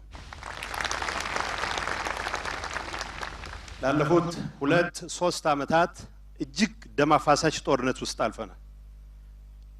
ህፃናት አልቀዋል። ሴቶች፣ ሁሉም አይነት የተዋጊዎች ብቻ ሳይሆኑ ውጊያ ውስጥ ያልነበሩ በመቶዎች የሚቆጠሩ ሰዎች አልቀዋል። ቅድም አንዳንድ ተናጋሪዎች ይሉት እንደነበረው ልዩነቶቻችንን በሰለጠነ መንገድ መፍታት ሲገባ ጠበንጃ የመነቅነቅ አባዜ በርካታ መቶ ሺዎችን አስከፍሎናል ብቻ ሳይሆን ይሄ ነገር ባይፈጠር ኑሮ ልንደርስበት ይችል የነበረ የእድገት ደረጃ፣ የመረጋጋት ደረጃ፣ የተሰሚነት ደረጃ ወደ ኋላ እንዲመለስ ማድረግ ትልቅ አስተዋጽኦ አድርጓል። ለትግራይ ከፕሪቶሪያ መፈረም በኋላ ቺፍ ኦባሳንጆም እንደተናገሩት መፈረም አንድ ነገር ሆኖ ሰላሙ እንዲጸና ራት እጅግ ወሳኝ ስለሆነ በርካታ ስራዎች ተሰርተዋል። በመስራታቸው ምክንያት የትግራይ ህዝብ አሁን እየታየ ያለውን የሰላም ተስፋ ወደ ኋላ ሊመልስ የሚችል ምንም አይነት ነገር የሚታገስ ህዝብ አይደለም። በእያንዳንዷ ደቂቃ በእያንዳንዷ ሰከንድ ሰላሙ እንዲሰፋ አሁንም አንዳንድ አካባቢዎች የሚታዩ ችግሮች ሙሉ በሙሉ ተቀርፈው ወደ ተሟላ ኑሮ እንዲመለስ እንጂ ባንድ ወይም በላ መልኩ ጥይት እንዲተኮስ አሁን ላንዴና ለመጨረሻ ይዘጋ ብለን የወሰነው ጦርነት ባንድ ወይም በላ ምክንያት ወደ ኋላ እንዲመለስ ፍጹም ፈቃደኝነት የለውም። ስለዚህ አሁን ፕሪቶሪያ ብዙ ያመጣቸው ነገሮች አሉ። እንደተባለው ከፕሪቶሪያ መፈረም በኋላ የድፍረት እርምጃዎች የተወሰዱባቸው አጋጣሚ አሉ። በዚህ አጋጣሚ ጠቅላይ ሚኒስትር አብይ ሂደቱ እንዲፈጥን በማድረግ የወሰዳቸው ነው የወሰዷቸው ማለት አልለመድኩምና ጠቅላይ ሚኒስትር አብይ የወሰዳቸውን ድፍረት የተሞላባቸው እርምጃዎች በዚህ አጋጣሚ ሳላደንቅ ባልፍ ንፉግነት ነው የሚሆነው። ይሄንኑ መግለጽ እፈልጋለሁ። እነዚህ ድፍረቶች አሁንም መቀጠል መቻል አለባቸው። ድፍረት በሚያንሰን ሰዓት የሚያግዙን እነዚህ ድፍረቶች ስለሆኑ ከፕሪቶሪያ በኋላ ብዙ ፕሮግረስ ታይቷል። የሚቀሩን ጉዳዮች አሉ። አሁንም በጋራ ሆነን መጀመሪያ የነበረን የመተማመን መንፈስ እጅግ ዝቅተኛ ነበረ። ቀስ በቀስ ወደ ተሻለ መተማመን መንፈስ ያሳደግነው መተናል። ይሄ መተማመን መንፈስ ሌሎች አግዘውን ያመጣ ነው እንዳልሆነ በግልጽ መታወቅ መቻል አለበት። በመቀራረባችን ሰላም አማራጭ የሌለው መሆኑ በመቀበላችን ያመጣ ነው እንደሆነ ማንም አውቅ። ይሄ ማለት እዚህ ያሉት ወገኖች በተደጋጋሚ የሰሩትን ጥረት ለማሳነስ ሳይሆን ወደፊትም ከጎናችን ሆነው የጀመርነውን እንድናጠናቀቅ በአፍሪካዊ ወንድማማችነት መንፈስ የጀመሩትን እስከ መጨረሻው እንደሚቀጥሉበት ከጎናችን እንደሚሆኑ እምነቴን በዚህ አጋጣሚ መግለጽ ፈልጋለሁ። እዚህ ቦታ ላይ የተሳተፉ ኦብዘርቨርስ አሉ፣ ይታዩኛል። ወንድሜ ወርቅነህ ገበየሁ አለ፣ ማይክ ሃመር፣ ሃና ቴተ፣ አምባሳደር ባንኮሌ፣ ሁላችሁም በቀጣይ ሂደት ውስጥ የራሳችን የመተማመን መንፈስ ሰላምን የማጽናት ስራ የኛና የኛ ስራ ቢሆንም የጀመርነውን እስክናጠናቅቀን ወደፊትም ሀገራችንን የጠፉ ማህበረሰቦቻችንን የፈራረሱ ተቋሞቻችንን ለመገንባት በምናደርገው እንቅስቃሴ ውስጥ በሀገር ደረጃ ፍትህ ለማስፈን በምናደርጋቸው እንቅስቃሴዎች ውስጥ ሁሉ ከጎናችን እንደምትሆኑ በዚህ አጋጣሚ ያለኝን እምነት መግለጽ ፈልጋለሁ። የትግራይ ህዝብ ጦርነት ሰጅቶታል። ጠንጃ የመነቀነቅ አባዜ በፍጹም አይኖረውም። በዚህ አጋጣሚ ከትግራይ ይዤ የመጣሁት መልእክት የሰላምና የፍቅር መልእክት ብቻ ነው። አሁንም 4 ዓመት በላይ ትምህርት ሊባል ያላዩ በሚሊዮኖች የሚቆጠሩ ልጆች አሉን። ትምህርት ቤት መግባት መቻል አለባቸው። አሁንም በመቶዎች የሚቆጠሩ ተፈናቃዮች አሉን፣ የኔን ወላጆች ጨምሮ መመለስ መቻል አለባቸው። ስራቸውን መስራት አለባቸው። ሁሉም ነገር ለሰላም በሚሆን መልኩ እናርገው። ከጎረቤት ወንድም ህዝቦች በተለይም ከአማራና ከአፋር ጋር ሊያጋጨን የሚገባ ነገር ሳይኖር ግጭት ተፈጥሮ በሁላችንም ዘንድ ታሪክ ይቅር ሊለው የማይገባ ብዙ ጥፋት ተፈጽሟል። ይሄንን ነገር ለአንዴና ለመጨረሻ ዘግተን ቋንቋችንን የሰላምና የመከባበር ልዩነቶቻችንን በመከባበር በመቻቻልና በህግ ብቻ ለመፍታት ዝግጁ ሆነን እስከ ሰራን ድረስ በጋራ ሀገራችንን ከመገንባት አልፈን በሁለቱም በሶስቱም ጎረቤት እህትማማች ወንድማማቾች ህዝቦች መካከል ተፈጥሮ ያለውን መቃቃር የሚመስል ስሜት አስወግደን ወደ ተሻለ ደረጃ ማናሰደግበት ምክንያት የለም። ፊት ለፊት አያቸዋለሁ። ሐጅ አወል ትናንት ለመጀመሪያ ጊዜ ከብዙ ዓመታት በኋላ ሀገር አቋራጭ አውቶቡስ በአፋር በኩል አልፏል። በአፋር በኩል ማለፉ ትልቅ ነገር ነው። ሀገር አቋራጭ አውቶቡሶች አማራ ክልል ጋር በምንዋሰንባቸው በሁሉም አካባቢዎች በሁሉም አቅጣጫዎች ማለፍ መጀመር መቻል አለባቸው። ዶክተር ይልቃል ይሄ ኃላፊነት ያንተ ኃላፊነት ብቻ ሳይሆን የሁላችንም ኃላፊነት እንደሆነ በዚህ አጋጣሚ መግለጽ ፈልጋለሁ። እንዳልኩት ወንድማማችነት ከሚለያዩን ይልቅ አንድ የሚያደርጉን ነገሮች ይበልጣሉ። ፖለቲከኞች የሰላም ቋንቋ ማውራት መቻል አለብን።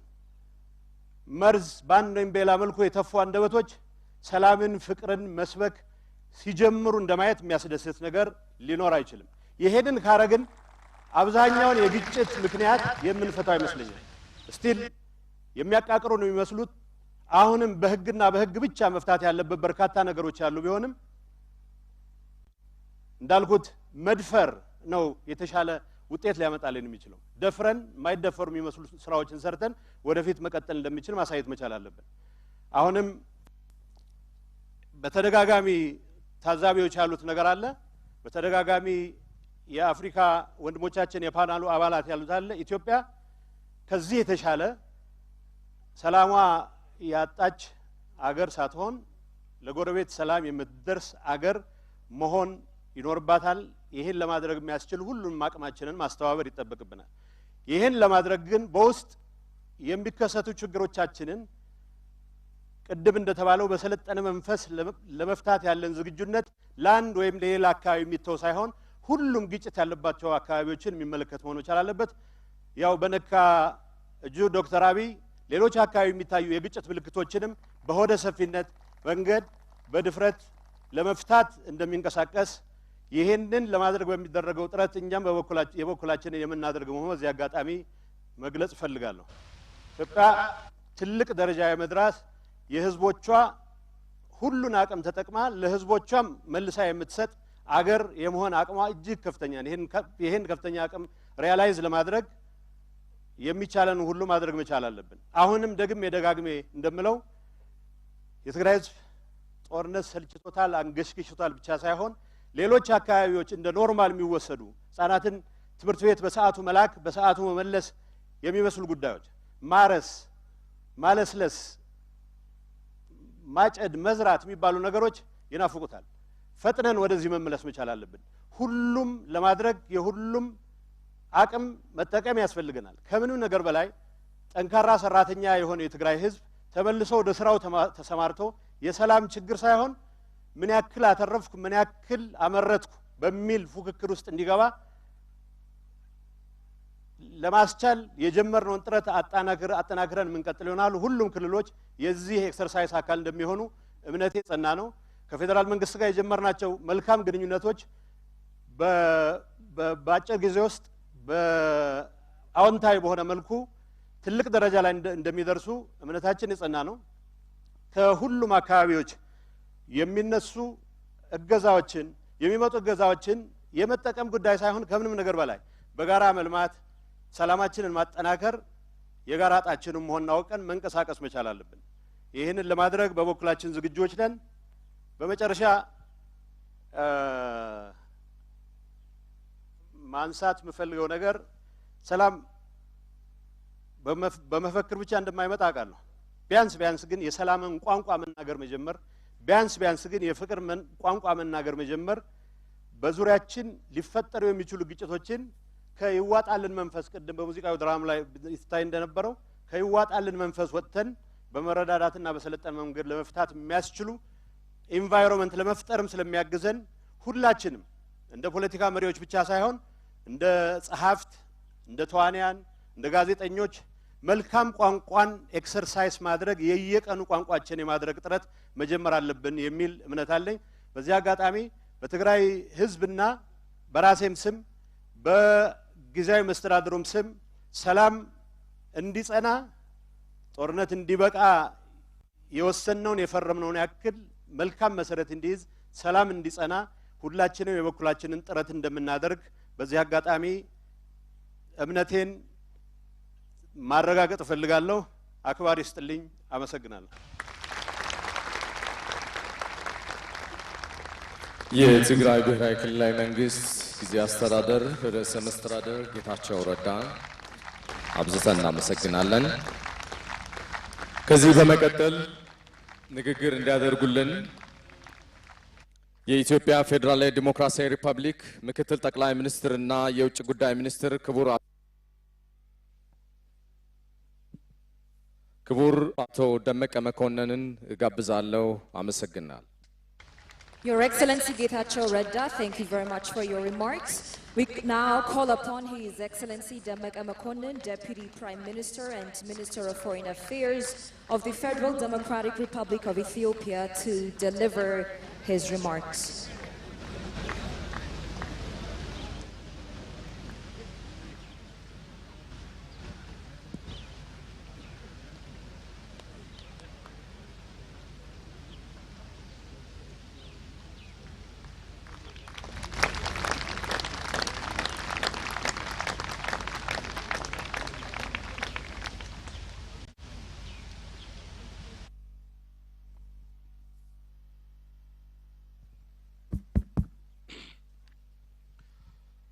ክቡር ጠቅላይ ሚኒስትር፣ ክቡራን አፈ ጉባኤዎች፣ ክቡር ሙሳ ፋኪ መሐመድ የአፍሪካ ህብረት ኮሚሽን ሊቀመንበር፣ ክቡራን የቀድሞ ፕሬዝዳንቶች፣ ክቡራን የህብረቱ የፓነል አባላት፣ ክቡራን የክልል ርዕሰ መስተዳድሮች፣ ክቡራን ሚኒስትሮች፣ ክቡር የጋድ ዋና ጸሐፊ ዶክተር ወርቅነህ ገበየሁ፣ ክቡራን የዕለቱ ጥሪ የተደረገላችሁ እንግዶች፣ ክቡራትና ክቡራን፣ በቅድሚያ ሁሉን አብዳውኒ የሆነው ጦርነት ቆሞ በተጀመረው ሰላም የማጽናትና የእውቅና ፕሮግራም ላይ ለመታደም ስለበቃን በሰላም ኮሚቴው ስምና በራሴ በኩል እንኳን አደረሳችሁ እንኳን አደረሰን ለማለት እወዳለሁ።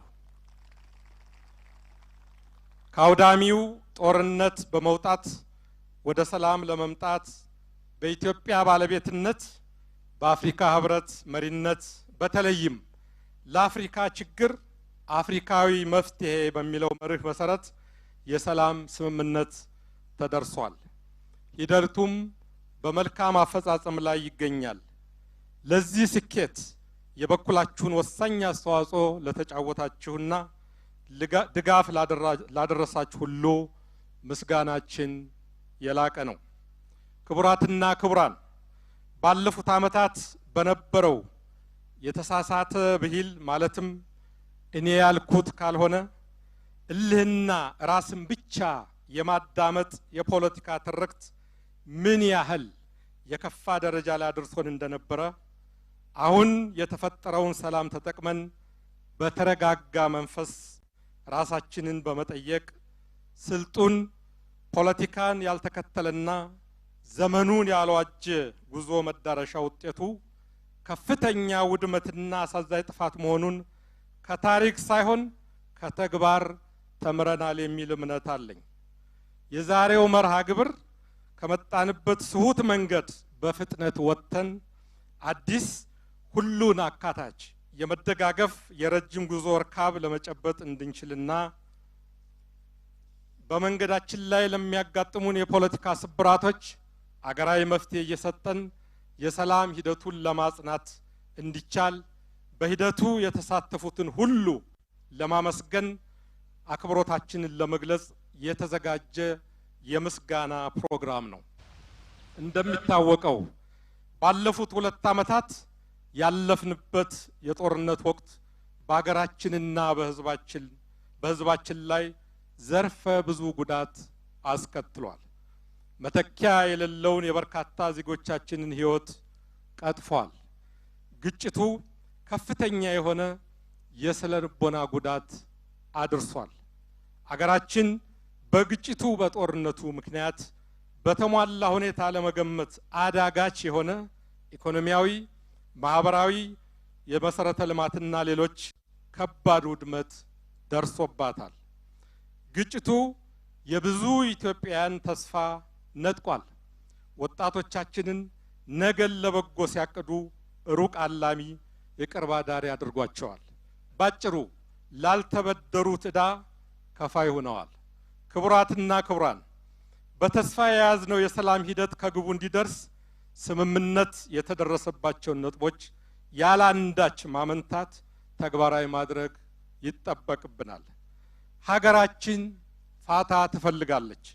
ህዝባችን ሰላምና ደህንነቱ እንዲጠበቅና ህይወቱ ወደ ተቃና አቅጣጫ እንዲመለስለት ይጠብቃል። አውዳችን ሰላም፣ ቋንቋችን ልማትና አብሮነት መሆን ይኖርበታል። ይህ ይሁን እንዲሆን በሁሉም ረገድ ከፍተኛ ጥንቃቄ ማድረግ ያሻል። ህዝብ የሚያነሳቸውን ጥያቄዎች ሰላማዊ፣ ፍትሃዊና ዘላቂ መፍትሄ በሚያስገኝ አግባብ መፍታት ይኖርብናል። የግንኙነት አግባባችንና ግንኙነቱ የዕለት ግንኙነታችን ህዝቡን የሚያቀራርብና ሰላምን የሚያጸና መሆን አለበት።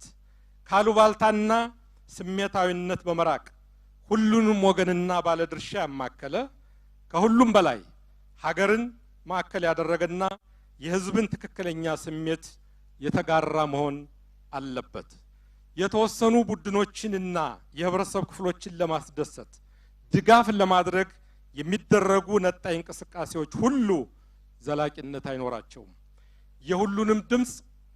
የሁሉንም ድምጽ አዳምጠን በየልኩ ቅና ሰጥተን የሚጎድለውን ሞልተን የህዝቦቻችንን ሀገር በቀል የመፍትሄ መንገዶችን በማጠናከር ሀገራዊ የምክክር ስራችንን አጎልብተን የሽግግር ፍትህ እንቅስቃሴ መንገዶችን በማጠናከር ሀገራዊ የምክክር ስራችንን አጎልብተን የሽግግር ፍትህ እንቅስቃሴውን አጠናክረን የገጠመንን ታሪካዊ ችግር በታሪካዊ ስኬት መወጣት ይገባናል። በግጭት የተነሳነው ስማችን አድሰን ከጎናችን ለቆሙት አፍሪካውያን እንዲሁም ለቀረው ዓለም አስተማሪ በሚሆን መንገድ የተስማማንበትን መፈጸም ይገባናል። ይሄንን እንደምናሳካ ጥርጥር የለኝም። እንችላለንም። አመሰግናለሁ። Distinguished guests and friends of Ethiopia, the Master of Ceremony will provide summary of my remark. I just want to emphasize how the African Union-led and Ethiopian-owned peace process has demonstrated the wisdom in the commitment for African solutions to African problems motto. We are grateful to the leadership of our continent and the African Union Commission, to the Republic of South Africa and Republic of Kenya for hosting the peace talks. We are indebted to the dedication and leadership of the EU high-level panel and all friends of Ethiopia for the success of this process. We can count on all of you as we are consolidating and sustaining peace and rebuilding our communities affected by the conflict. I thank you. በመጨረሻ ክቡር ጠቅላይ ሚኒስትራችን በዕለቱ የተዘጋጀው የእውቅና ፕሮግራም እንዲሰጡልንና በመጨረሻም መልእክት እንዲያስተላልፉልን በአክብሮት ጋብዛለሁ። አመሰግናለሁ።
እሺ ክቡር ጠቅላይ ሚኒስትር እናመሰግናለን። የሽልማት መርሃ ግብሩን ጥቂት ማብራሪያ ለመስጠት ያክል ዛሬ ሽልማት የሚበረከትላቸው ኢትዮጵያ ለደረሰችበት ሰላም አስተዋጽኦ ላበረከቱ ግለሰቦች ይሆናል። ሽልማቱ 3 አይነት ሲሆን የመጀመሪያው ተሸላሚዎች ሰርቲፊኬት ይበረከትላቸዋል። ሁለተኛ ተሸላሚዎች ደግሞ ሰርቲፊኬትና ሌላ ተጨማሪ ሽልማት ይበረከትላቸዋል። ሶስተኛ ተሸላሚዎች ደግሞ ልዩ ሽልማት ይበረከትላቸዋል። ይህንን ሽልማት ያዘጋጁልን የሀገር ልጆች ወርቃማ እጆች ወይንም ቀራጺያን ናቸው። በስክሪኑ ላይ እንደምትመለከቱት ሽልማቱ የተሰራው ከጥይት ቀልህ ሲሆን ትርጓሜውም ጦርነት ይብቃ የሚል ተምሳሌትነትን ይዟል። የሽልማቱ ቀልህ የኢትዮጵያን ቅርጽ ያዘ ሆኖ ወደ ወይራ ቅጠል የተለወጠ ነው። እንደምታዩት ወደ ኢትዮጵያ ቅርጽ የተለወጠው ተምሳሌትነቱ ለጦርነት የምናወጣውን ገንዘብ ጊዜና ጉልበት እንደዚሁም የሰው ኃይል ለምንወዳት ኢትዮጵያ ለመገንባት እናውለው የሚል ትርጓሜን ይዟል።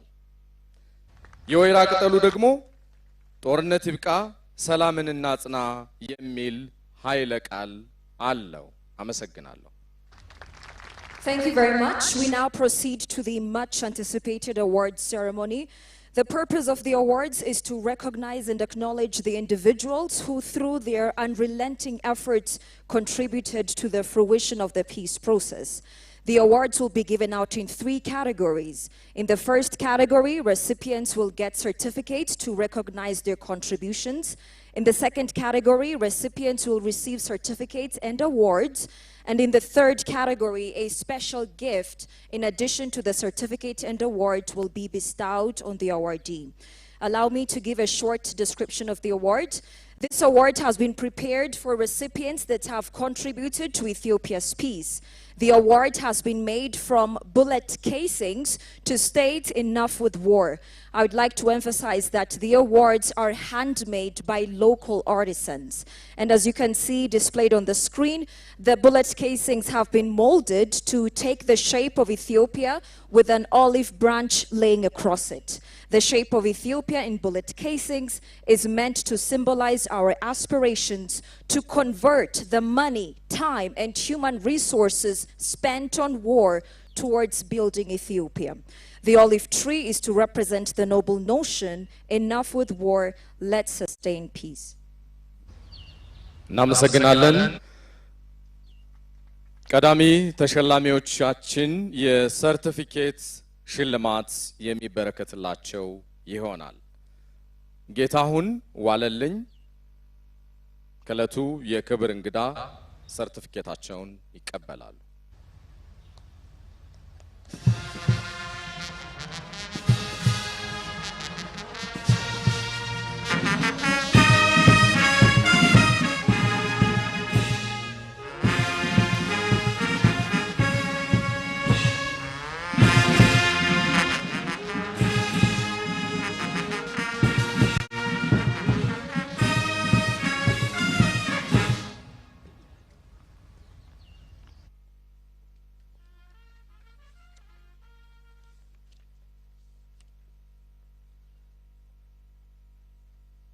እናመሰግናለን። እንኳን ደስ ያለዎት። ቀጣይ የሰርቲፊኬት ተሸላሚያችን ናዝራዊት ኢዮብ ይሆናሉ።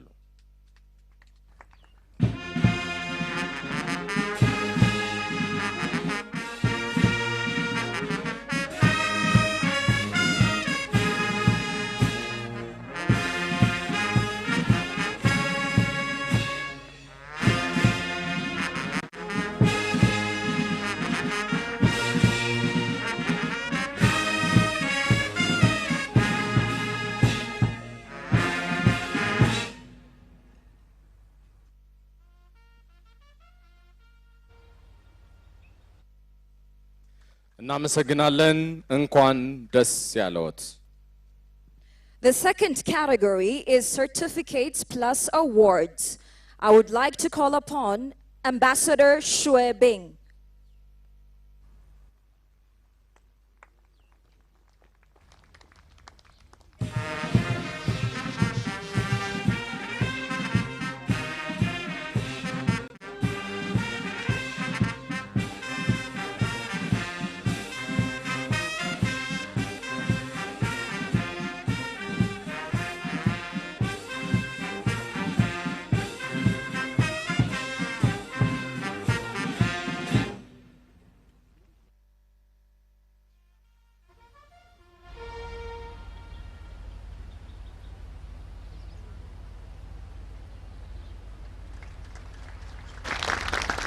Congratulations. Annette Weber.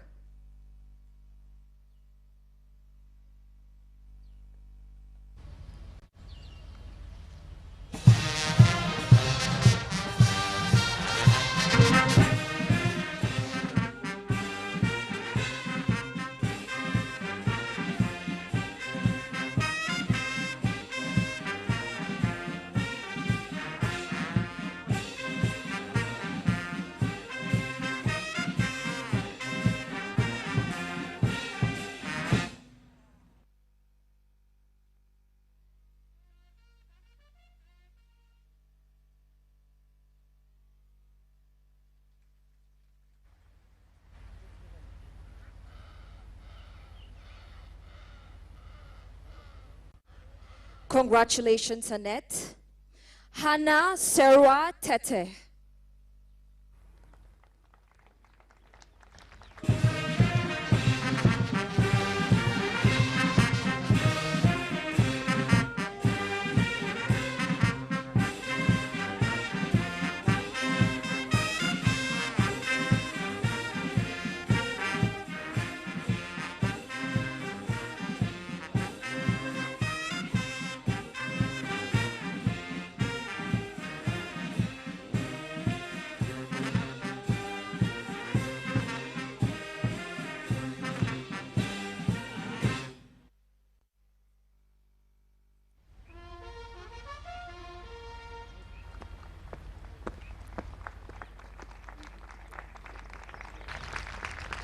Congratulations, Ambassador Michael A. Hammer.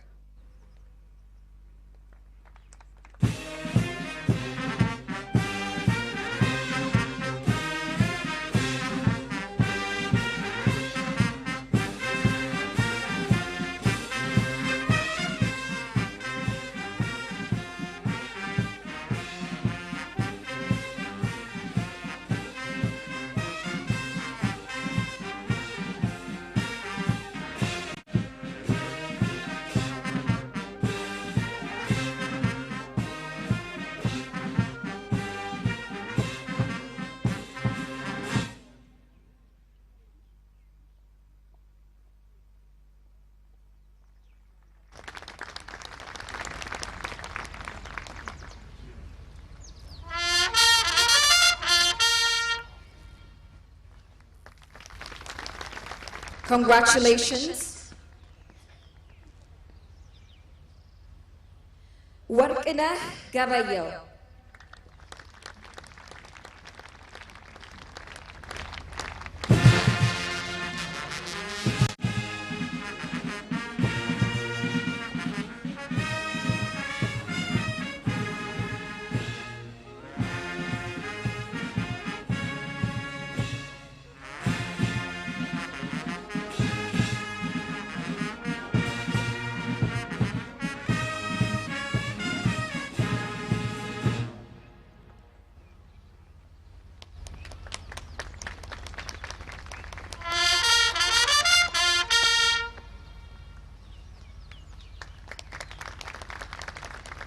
Congratulations, Ambassador Dr. Warqineh Gabayo. እናመሰግናለን። በመቀጠል የሰርቲፊኬትና የተዘጋጀው ልዩ ሽልማት የሚቀበሉልን ከዚህ እንደሚከተለው እጠራለሁ። ፍስሐ ሀብተ ጽዮን የሚቀበሉላቸው ኮሎኔል ገብረ እግዚአብሔር ይሆናሉ።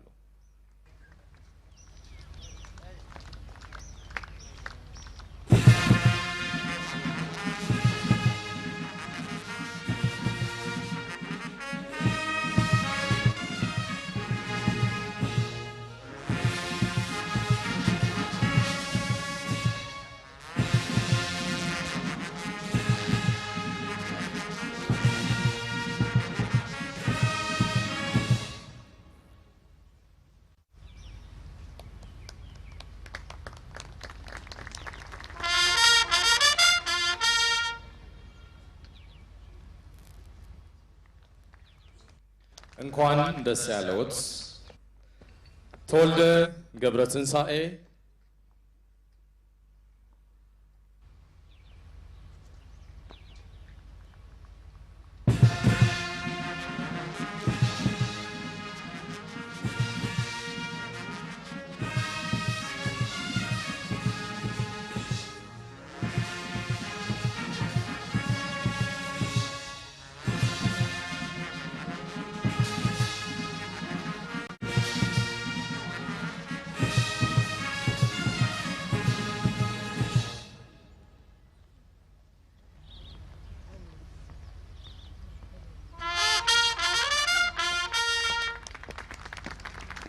እንኳን ደስ ያለዎት እዛው ይቆዩና የካሳ ገብረ ዮሐንስን ሽልማት በዛው ይቀበሉልናል።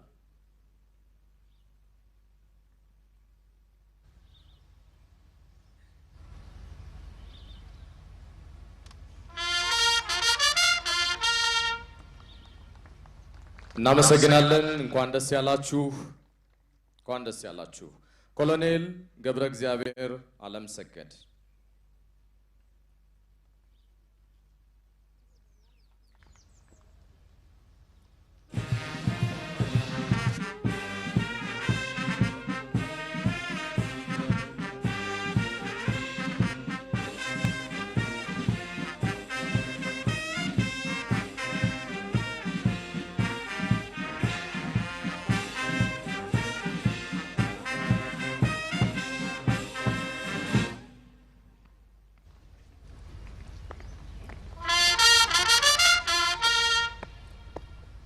እናመሰግናለን። እንኳን ደስ ያለዎት። አሰፋ አብርሃ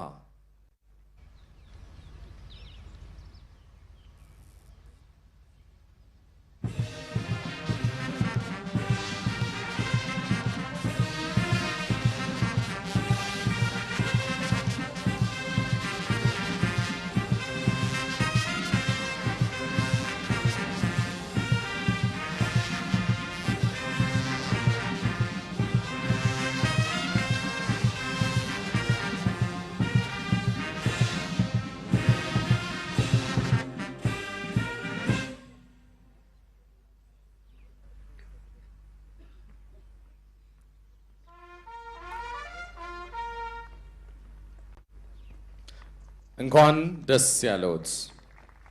አምባሳደር ወንድሙ አሳምነው የሚቀበሉላቸው ኮሎኔል ገብረ እግዚአብሔር አለም ሰገድ ይሆናል።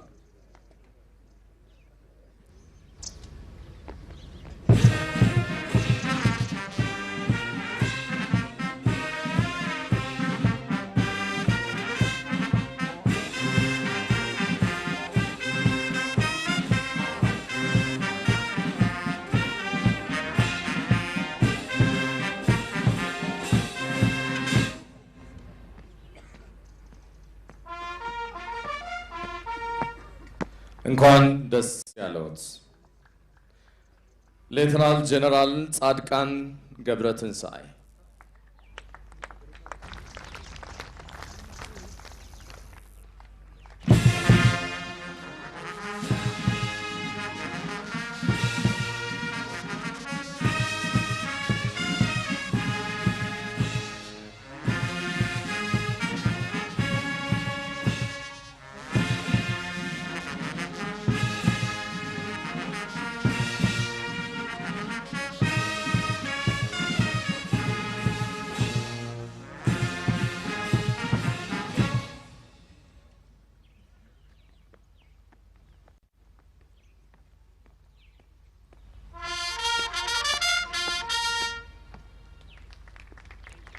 እናመሰግናለን። እንኳን ደስ ያለዎት። ሌተናል ጀነራል ታደሰ ወረደ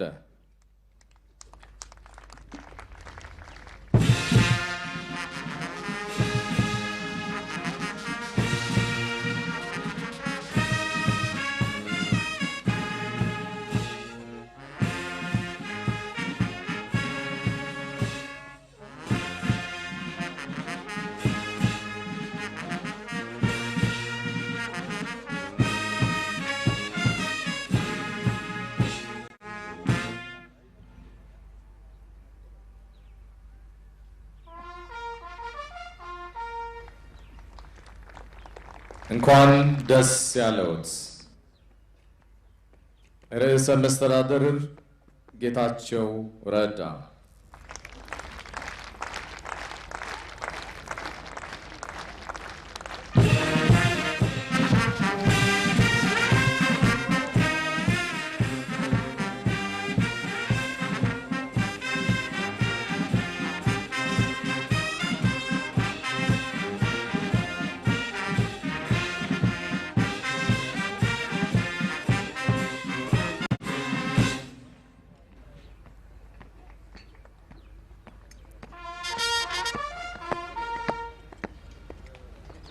እንኳን ደስ ያለዎት።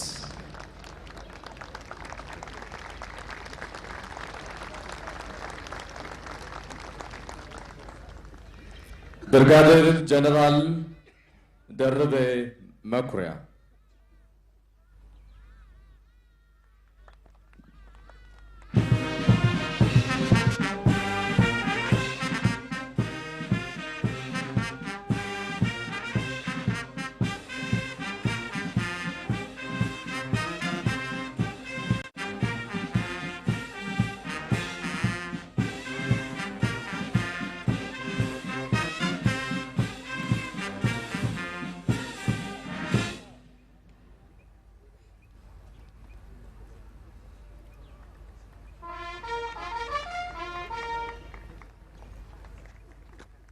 እንኳን ደስ ያለዎት ሜጀር ጀነራል ተስፋዬ አያሌው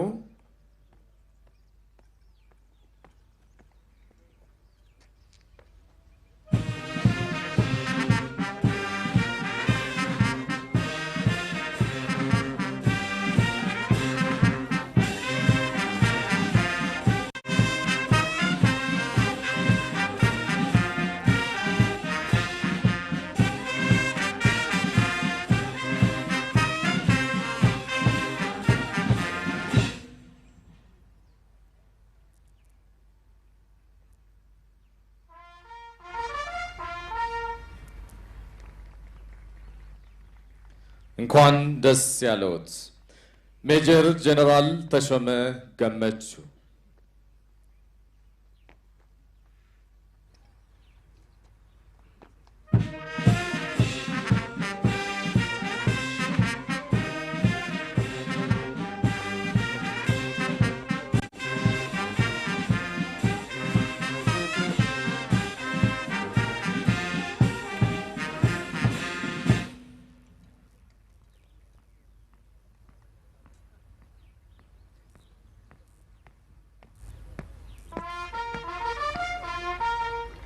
እንኳን ደስ ያለዎት ሌፍተናንት ጀነራል ብርሃኑ በቀለ አልተገኙም ለጊዜው ሽልማቱ ባሉበት የሚደርሳቸው ይሆናል ወደ ቀጣይ አልፋለሁ ሌፍተናንት ጀነራል በላይ ስዩም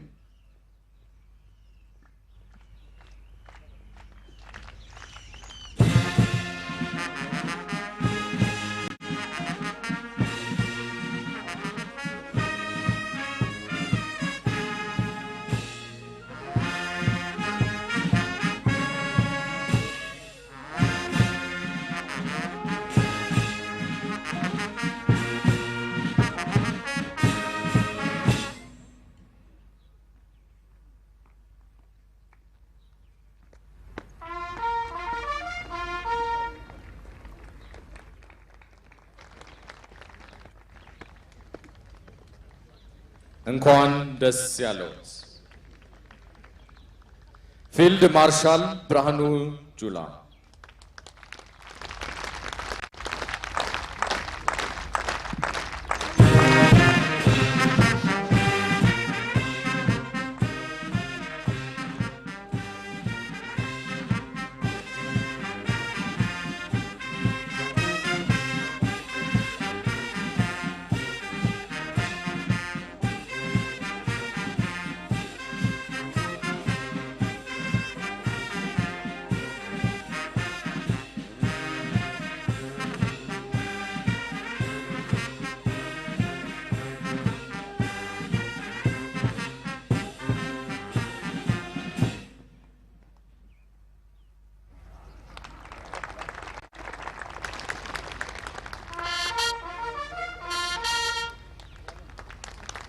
እናመሰግናለን እንኳን ደስ ያለዎት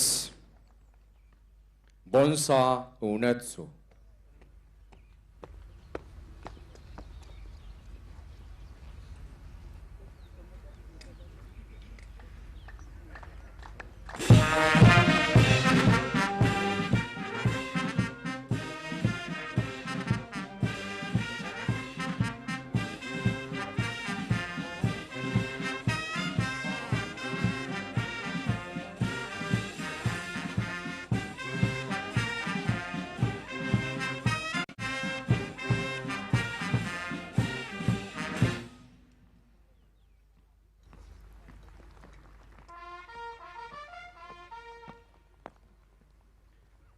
እናመሰግናለን እንኳን ደስ ያለዎት አምባሳደር ምኒልክ አለሙ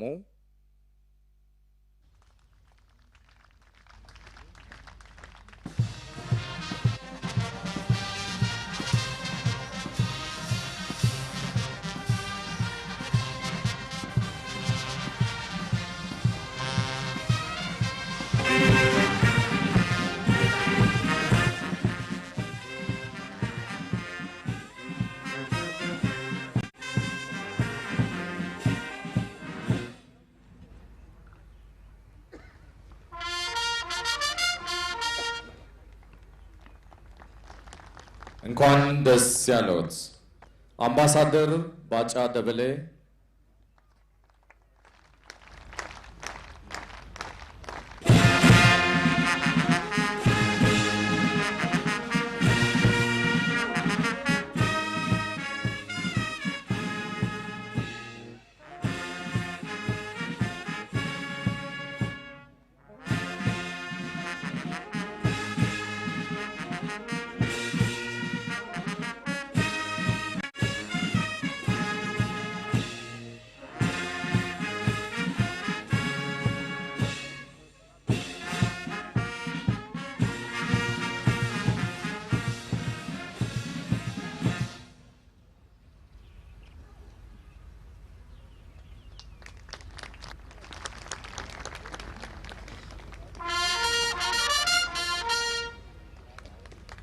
እናመሰግናለን። እንኳን ደስ ያለዎት አምባሳደር ሙክታር ከድር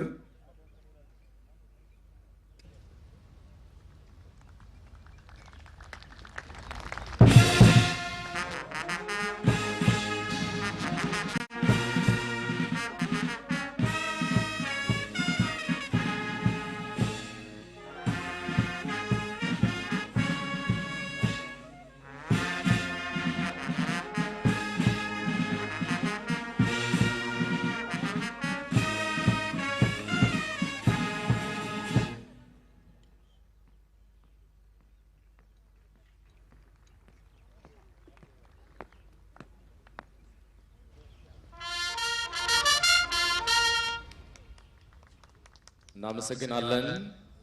እንኳን ደስ ያለዎት ተመስገን ጥሩነህ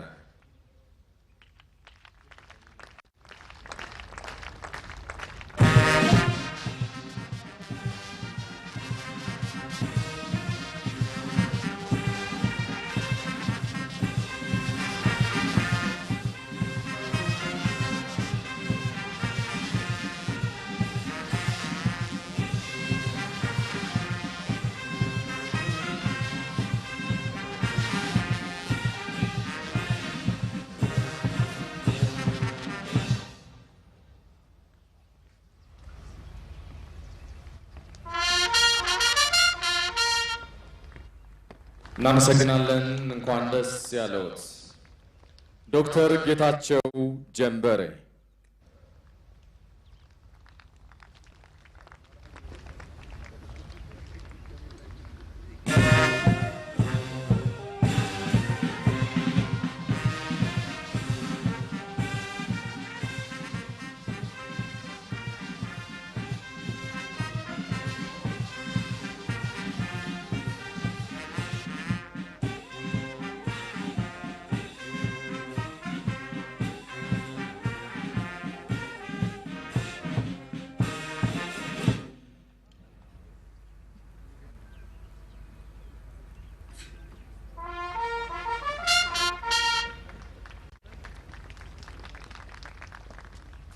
እናመሰግናለን። እንኳን ደስ ያለዎት አምባሳደር ሐሰን አብዱል ቃድር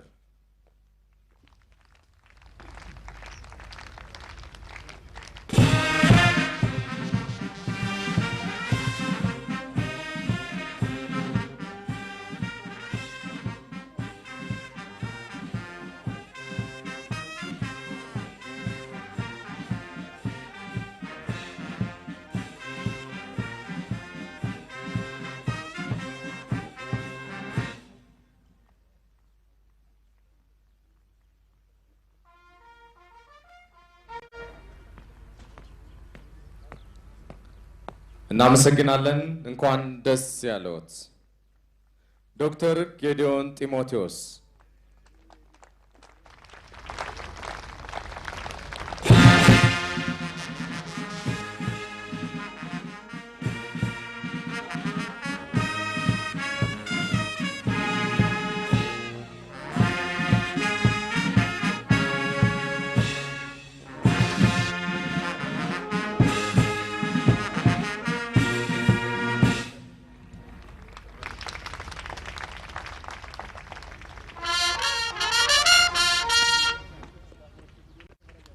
እንኳን ደስ ያለዎት አምባሳደር ሬድዋን ሁሴን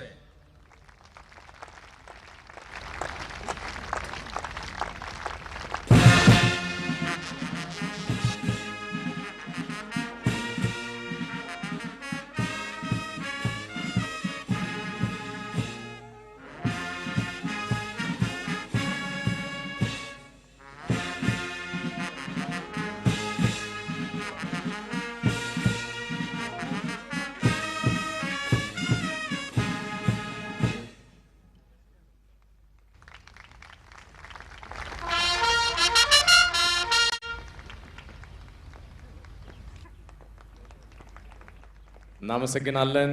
እንኳን ደስ ያለዎት። The next recipient of the Certificate Plus Award is the African Union Commission. The African Union Commission Award and certificate goes to the Commission for providing African solutions to African problems, and on behalf of the following individuals whose names must be called out for the contribution to the peace process through technical support, assistance, monitoring, and evaluation. Of the AUC technical team, Alhaji Mohammed Sarjuba, Mukondeleli Patricia Mpewa, Sheikhu Tejan Sese, Ernest Nyadolo, Ambassador Mohammed Idris Farah, assistants to members of the mediation panel, Atom Edward Lim, assistant to His Excellency Obasanjo, Ambassador Mohammed Guyo, assistant to His Excellency Uhuru Kenyatta, AU Peace and Security Unit member, His Excellency Ambassador Bankole Adeoye, AU Monitoring Verification and Compliance Mission in Ethiopia from Kenya, Major General Stephen Otieno Radian, Colonel Samuel Mbaluka Musyoki, Colonel Paul Towet Arwasa. From Nigeria, Colonel Jerry Kantiok Maigari, Colonel Ukeni Aga Orji, Lieutenant Colonel Ba Segun, retired Brigadier General Iyo Adewa. From South Africa, Colonel Tefo Moses Sekole, Lieutenant Colonel Mokgadu Mokasha, and Mr. Mokurumelo Harold Kuwetian. The individuals whose names were listed above are all from the AUC team. To receive the certificates and awards on their behalf, we kindly welcome His Excellency Musa Faki Mohammed, AUC Chair, to the stage.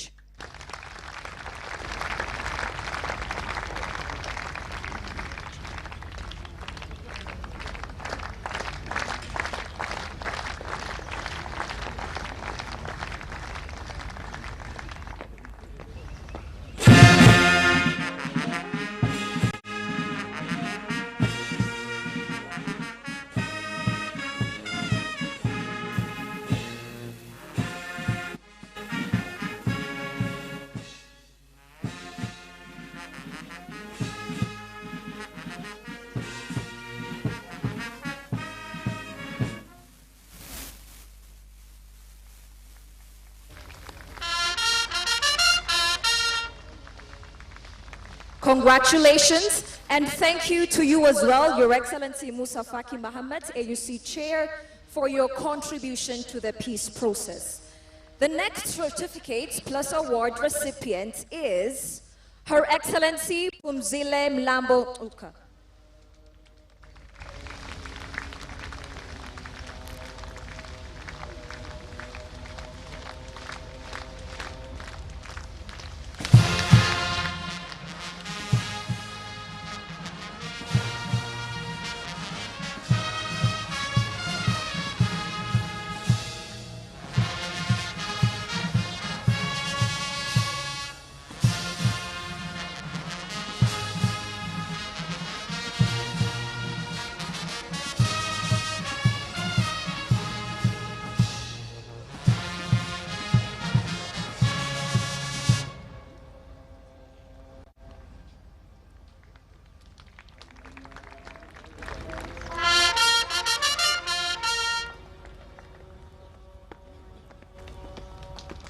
Congratulations.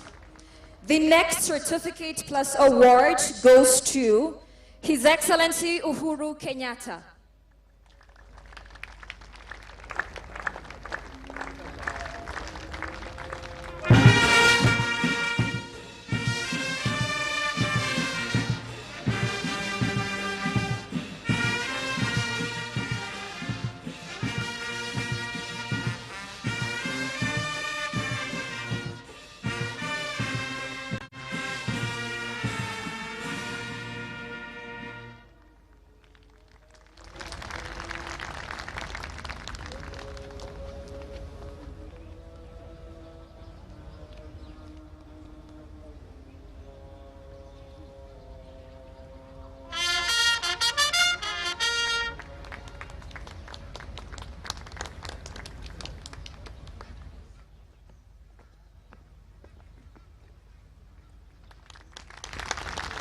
Congratulations, Your Excellency Kenyatta. The third category is certificate plus award plus special gift. The special gift is awarded to His Excellency Olusegun Obasanjo for the extraordinary role he has played in the peace process. Your Excellency, welcome.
The gift will now be opened.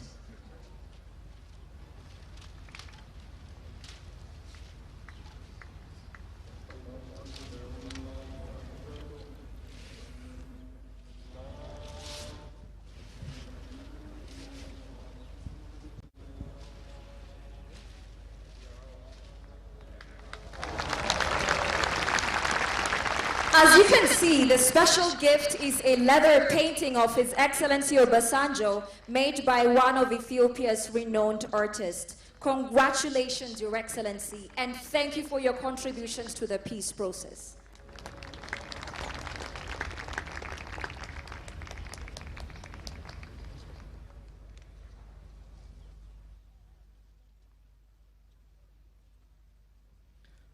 እናመሰግናለን። ቀደም ሲል ሽልማት የተበረከተላቸው ግለሰቦች በፕሪቶሪያና በናይሮቢ በተደረገው የሰላም ስምምነት ላበረከቱት አስተዋጽኦ ስለመሆኑ መግለጽ የተገባ ነው። ክቡር ጠቅላይ ሚኒስትር ሰዓቱ የእርስዎ ነው። የተከበሩ ሙሳ ፋኪ መሐመድ የአፍሪካ ህብረት ሊቀመንበር፣ የተከበሩ ፓፓ ኦባሳንጆ የዚህ የሰላም ሂደት ሰብሳቢና ልዩ ሚና የተጫወቱ አባት፣ የተከበሩ ኡሁሩ ኬንያታ የቀድሞ የኬንያ ፕሬዝዳንት፣ የተከበሩ ምክትል ፕሬዝዳንት ኡማላምቦ፣ የተከበሩ የደቡብ አፍሪካ ውጭ ጉዳይ ሚኒስትር ዶክተር ፓንዶር፣ የተከበሩ የህዝብ ተወካዮች ምክር ቤት አፈ ጉባኤ ታገሰ ጫፎ፣ የተከበሩ የፌዴሬሽን ምክር ቤት አፈ ጉባኤ አቶ አገኘው ተሻገር፣ የተከበሩ የጠቅላይ ፍርድ ቤት ፕሬዝዳንት አቶ ቴዎድሮስ ምህረት፣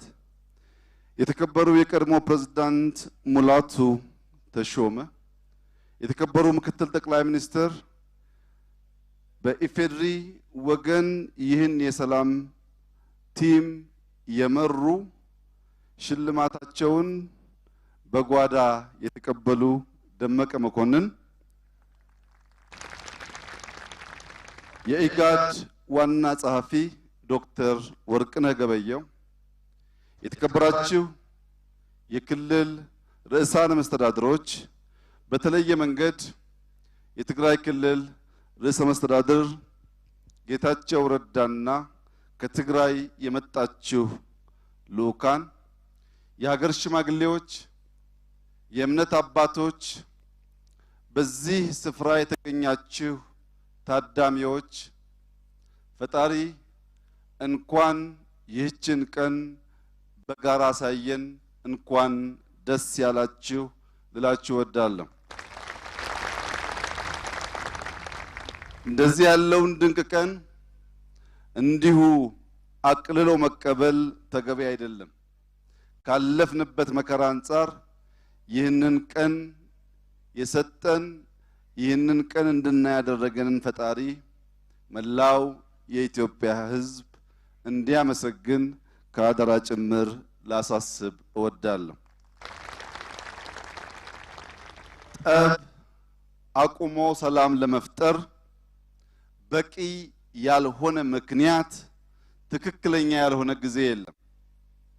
ሰላም ምክንያት አይፈልግም። ሰላም የተለየ ጊዜም አይፈልግም። በዚህ ምክንያት ዛሬ እየሆነ ያለው የሰላም መቋጫ የምስጋናና የአዲስ ምዕራፍ መጀመሪያ ማብሰሪያ ዕለት ምክንያትም የተገደበ ጊዜም ሳይሆን ዛሬውኑ መሆን ያለበት እንደሆነ ይሰማኛል። ጥላቻ ያፈርሳል፣ ያናቁራል፣ ያገፋፋል። ፍቅር ይገነባል፣ ያሳስባል፣ ያስቃል። ጦርነት ያወድማል፣ ይገላል፣ ያፈርሳል። ሰላም ያለማል፣ ያበለጽጋል። ወጥቶ መግባትን በቀለለ መንገድ እንዲቻል ያደርጋል። ጦርነት ጨለማ ነው። ጦርነት ክፉ ነው። ከአፍ የሚወጣው ከአፈሙዝ የሚወጣው ውስጥንና ስጋን የሚገል ነው። ሰላም ብርሃን ነው። ሰላም የነገር ሁሉ መጀመሪያ ነው። ስለሆነም ለዚህ ሰላም ቀን እንድንበቃ ያደረጋችሁ ግለሰቦች፣ ቡድኖች፣ ወዳጅ ሀገራት ኢትዮጵያ ከነበረችበት ጨለማ ወደሚገባት ብርሃን ለመሸጋገር ፈቅዳ የጀመረችበት ዕለት ስለሆነ እንኳን ደስ ያላችሁ ለማለት እወዳለሁ። እኛ ኢትዮጵያውያን በቂ የጦርነት ታሪክ አለን። የበቃና የሚነገር የሰላም ታሪክ ግን የለንም። መሆን የሚገባው ጦርነት በሁለት ሰላሞች መካከል የሚፈጠር ሁኔታ መሆን ሲገባው ለኛ ለኢትዮጵያውያን ግን ሰላም በሁለት ጦርነቶች መካከል የሚገኝ እፎይታ ብቻ ሆኗል። የረዘመ ሰላም፣ አልፎ አልፎ ግጭት የተለመደ ቢሆንም የኛ የኢትዮጵያውያን ግን የበዛ የማይፈለግ ጎጂ ጦርነትና አልፎ አልፎ የሚገኝ የሰላም እፎይታ ብቻ ሆኗል። የተከበራችሁ ኢትዮጵያውያንና ታዳሚዎች 2 ዓመት ከመዋጋት 20 ዓመት መወያየት ይሻላል። 2 ዓመት ስንዋጋ ብዙ እናወድማለን፣ ብዙ እንገላለን፣ ውስጣችን ይሞታል፣ የመፍጠር አቅማችን ይዳከማል። 20 ዓመት ስንወያይ የፈለግነው የተመኘነው ባጭር ያልተከወነ ይሆናል። ነገር ግን በሂደቱ ሰው ሳንጎዳ ንብረት ሳናወድም ለመማር እድል የሚሰጥ ስለሆነ ኢትዮጵያውያን እንንቃ። በውይይት በምክክር ችግሮቻችንን መፍታት የስልጣኔ ሀሁ እንደሆነ እንገንዘብ። ከምክር ይልቅ መከራ የሚመክረው ህዝብ አንሁን። እኛ ኢትዮጵያውያን በምክክር በውይይት ችግራችንን መፍታት ተስኖን መከራ በሚያስከፋ ሁኔታ የሚያስተምረን ሞኝ ህዝቦች አንሁን። በዚህም ብዙ እናጣለንና ትናንት ብዙ አምልጦናል። ብዙ የተበላሹ ነገሮች አሉ። ነገር ግን ከተበላሸው ትናንት የተሻለ ነገ፣ ያማረ ነገ፣ የተዋበ ነገ፣ ተስፋ ለትውልድ የሚሰጥ ነገን መፍጠር እንችላለን። ትናንትናን እያሰብን ቁስል እያከክን የምንቆም ሳይሆን ትናንትናን ተሻግረን የተሻለ ነገር ለመፍጠር የምንተጋ የምንሰራ እንድንሆን አደራ ልላችሁ ፈልጋለሁ። ይቅርታ ማስቀረት ነው። ጦርነት ማስቀረት፣ ስድብ ማስቀረት፣ መገፋፋትን ማስቀረት የይቅርታ ዋነኛ ተልእኮ ነው። እርቅ ግን ማረም ነው። ዛሬ ይቅርታና እርቅ ስለሆነ ማስቆም ብቻ ሳይሆን ወደ ኋላ የተበላሸውንም ማረም ይጠበቅብናል። የተሰበረ መጠገን፣ የቆሰለን ማከም፣ መብል የተቸገረን ማብላት፣ ትናንትናን በተሻለ ፍቅር ማደስና ማስቀጠል የሚያስችል መሰረት መጣል ይኖርብናል። የተከበራችሁ ታዳሚያን፣ መላው የኢትዮጵያ ሕዝብ በውጊያ የላቁ፣ በጀብድ የደመቁ፣ በሀገር ፍቅር ያሸበረቁ፣ ለሀገር የሚበቁ፣ ዘውትር የነቁ፣ ኢትዮጵያን በልባቸው ያነገሱ፣ አይተኬ ሕይወታቸውን እንኳ በኢትዮጵያ የማይደራደሩ የበቁ የጸጥታ ኃይሎች አሉን።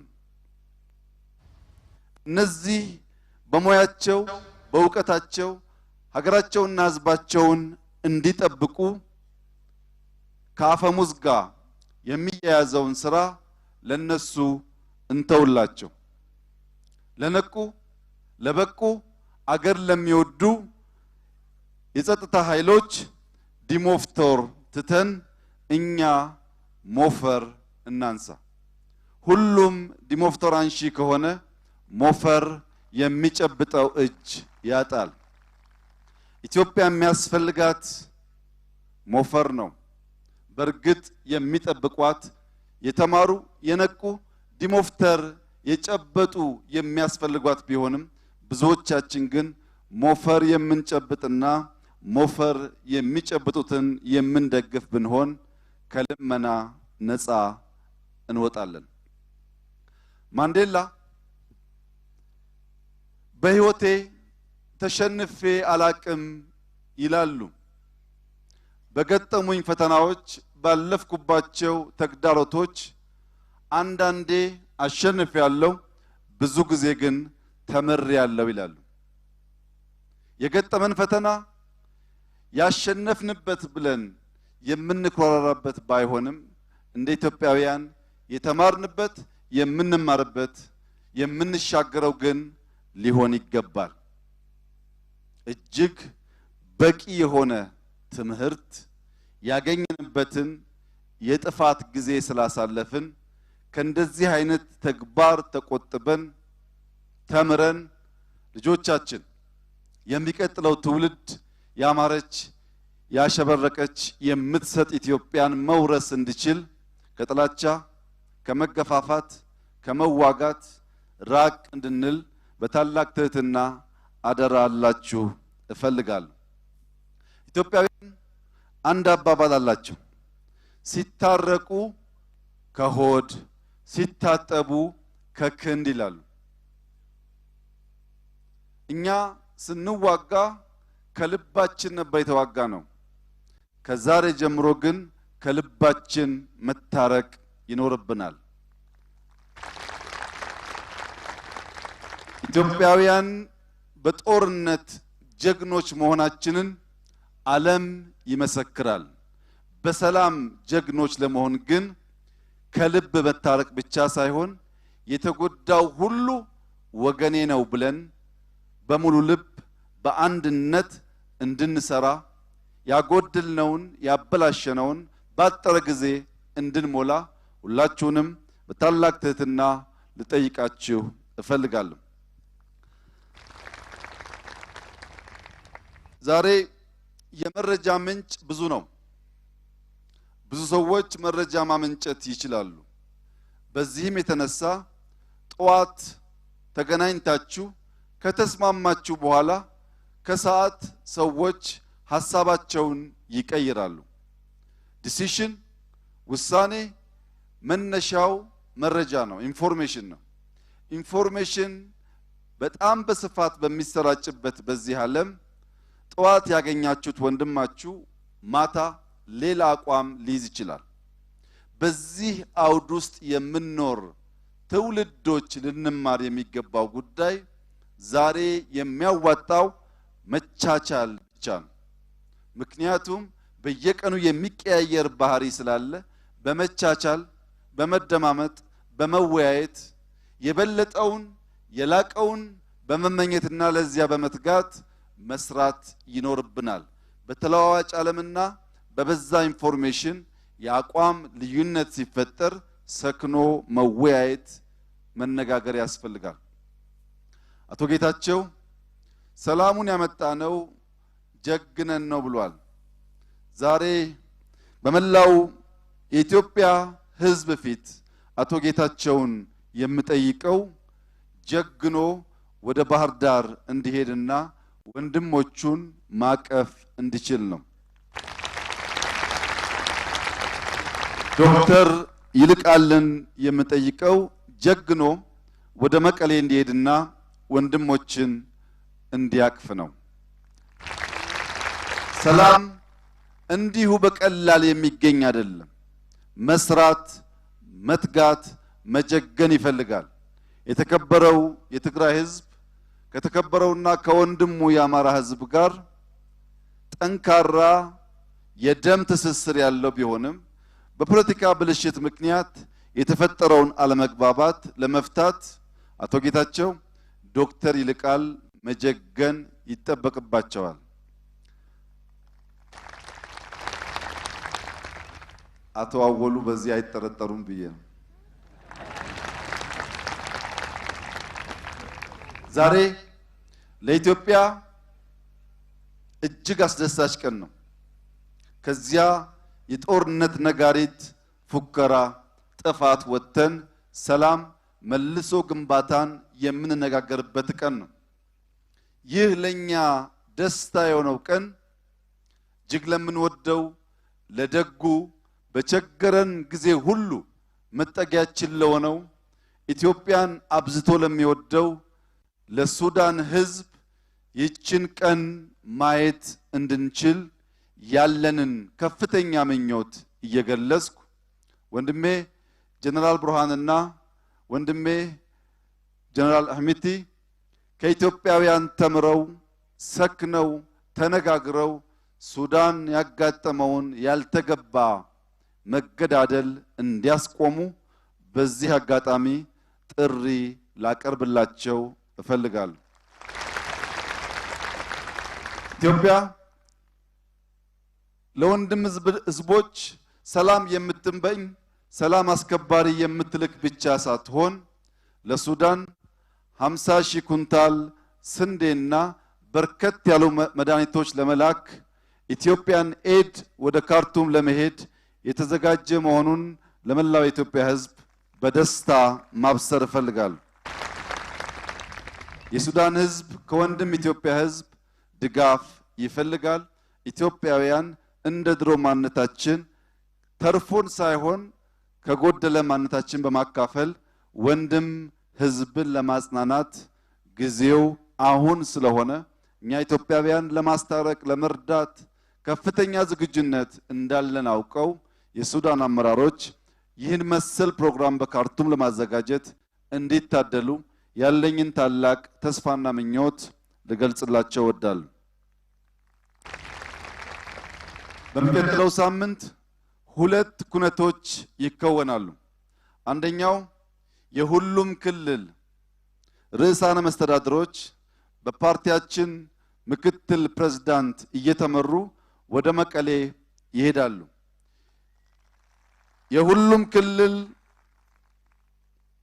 ርዕሳነ መስተዳድሮች መቀሌ የሚሄዱት ያነቡ አይኖችን ለማበስ የተበላሹ የፈረሱ ቦታዎችን ለመጠገን ክልሎች እንደ ወንድም ህዝቦች ካላቸው ለማጋራትና ይህን የሰላም ጅማሮ በተግባር ለማስቀጠል በሚቀጥሉት ቀናት ወደ መቀሌ የሚደረገው ጉዞ ዛሬ የምናደርገውን ንግግር የተግባር ማስጀመሪያና ወንድም የትግራይን ህዝብ ከጎኑ መሆናቸውን ሁሉም ክልሎች የሚያሳዩበት ዕለት ስለሆነ ልክ እንደ ዛሬው ቀን በከፍተኛ ጉጉት የምንጠብቀው ይሆናል።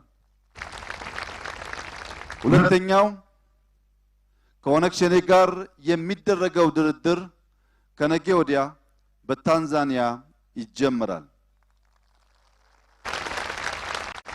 ይህንን ድርድር የኢትዮጵያ መንግስትና ህዝብ አብዝቶ ይፈልገዋል። በዚህ ድርድር የሚሳተፉ ወገኖች ሁሉ የዛሬዋን ቀን እያሰቡ ከግጭት ከጦርነት እንደማናተርፍ አውቀው ሕግና ስርዓት ተከትለን ይቅር ተባብለን ሀገራችንን በጋራ ማነጽና መገንባት እንድንችል የወለጋ ሕዝብ አሁን ካለበት ስቃይ እፎይ ማለት እንዲችል ሁሉም ወገን የበኩላቸውን እንዲያደርጉ ከወዲሁ ጥሪዬን አቀርባለሁ። በመጨረሻም የኛ የሰላም ሂደት እንዲሳካ ከፍተኛ እገዛ ያደረጉ የወዳጅ ሀገራት፣ የአፍሪካ ህብረት፣ ኢጋድ እንዲሁም አንዳንድ ግለሰቦች ከሁሉ በላይ የቲፒኤልኤፍ አመራሮች፣ የብልጽግና አመራሮች፣ መላው የትግራይ ህዝብ፣ የአማራ ህዝብ፣ የአፋር ህዝብ፣ የሶማሌ ህዝብ፣ የኦሮሚያ ህዝብ፣ የሲዳማ ህዝብ፣ የደቡብ ሁሉም ብሔሮች ጉራጌ፣ ስልጤ፣ ወላይታ፣ ሀዲያ፣ ከምባታ፣ ዳሰነች፣ ዳውሮ፣ ኮንታ የተቀሩትን በሙሉ የጋምቤላ ህዝብ፣ የደቡብ ምዕራብ ህዝብ፣ የቤኒሻንጉል ህዝብ፣ የአዲስ አበባ ከተማ ህዝብ ላደረጋችሁት ድጋፍና ጸሎት ምኞት በኢፌድሪ መንግስትና በራሴ ስም በተለይም የኢትዮጵያ እናቶች ለነበራችሁ ጭንቀትና ጸሎት ያለኝን ከፍተኛ ምስጋናና አክብሮት በዚህ ታሪካዊ ቀን ልገልጽላችሁ እፈልጋለሁ። ውድ ኢትዮጵያውያን፣ ኢትዮጵያ ትበለጽጋለች፣ ኢትዮጵያ ትጸናለች፣ ኢትዮጵያ ትቀጥላለች። ኢትዮጵያን የሚያስቆማት ምንም ኃይል የለም። ኢትዮጵያን የሚያስቆማት ኃይል የኛ መጠላላት ብቻ ነው። ከዛሬው ቀን እንማር። የማይወደድ የማይፈለግ የኢትዮጵያ ክፍል የለም። አንዳንዶች ኢትዮጵያ ትገነጠላለች ወይም አንዳንዶች ይገነጠላሉ ይላሉ። ኢትዮጵያ አትገነጠልም፣ ጸንታ ትቀጥላለች። ይልቁንም ለልማቷ፣ ለመጽናቷ፣ ለአንድነቷ የሚያስፈልጋትን የቀራትን ለማግኘት አብዝታ ትሰራለች። ኢትዮጵያ በልጆቿ ጥረት ታፍራና ተከብራ ለዘላለም ትኑር። ፈጣሪ ኢትዮጵያና ሕዝቦቿን ይባርክ። አመሰግናለሁ። የኢትዮጵያ ፌዴራላዊ ዲሞክራሲያዊ ሪፐብሊክ ጠቅላይ ሚኒስትር አብይ አህመድ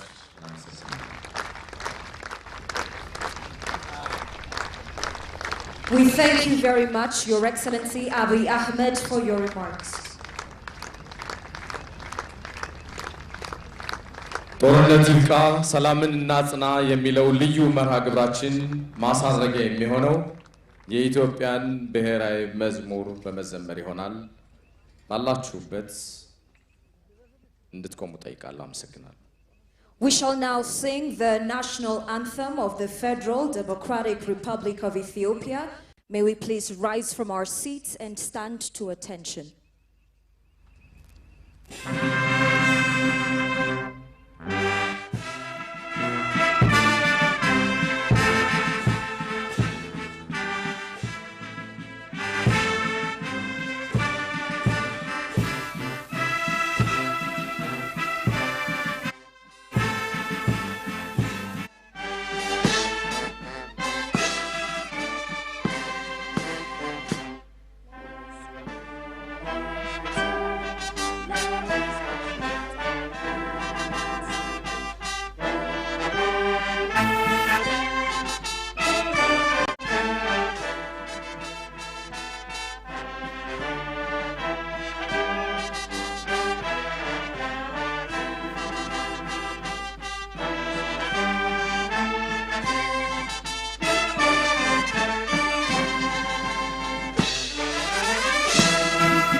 እናመሰግናለን። ወደ ቦታችሁ ተመለሱልን። ቀደም ሲል የአዲስ አበባ ዩኒቨርሲቲ መምህራን ተማሪዎች እጅግ በጣም ልዩ መልእክት ያለው ሙዚቃዊ ድራማ አሳይተውን ነበር። አሁን ደግሞ የሰላም እርግብን ይለቁልናል። Excellencies, ladies and gentlemen, as we proceed to the end of our program, we hereby conclude by the message symbolized by the release of doves, enough with war, let's sustain peace. The youth from Addis Ababa University who presented the musical will release the doves.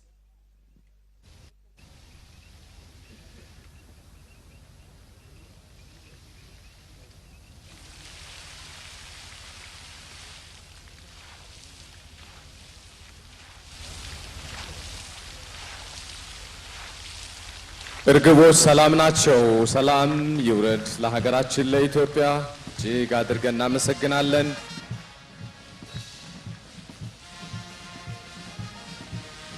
በጣም አድርገን እናመሰግናለን።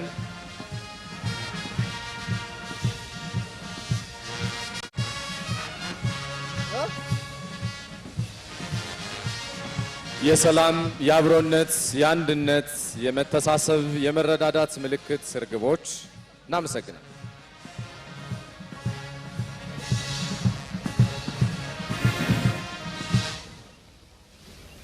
እሺ ክቡራትና ክቡራን አሁን ወደ ራት መርሃ ግብራችንን እናመራለን። ይሁነው ልዩ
ለሰው ልጆች በዓለም ዙሪያ ሁሉ ሰላም ይሁን ምድሩ ሁሉ ሰላም ሰላም ሰላም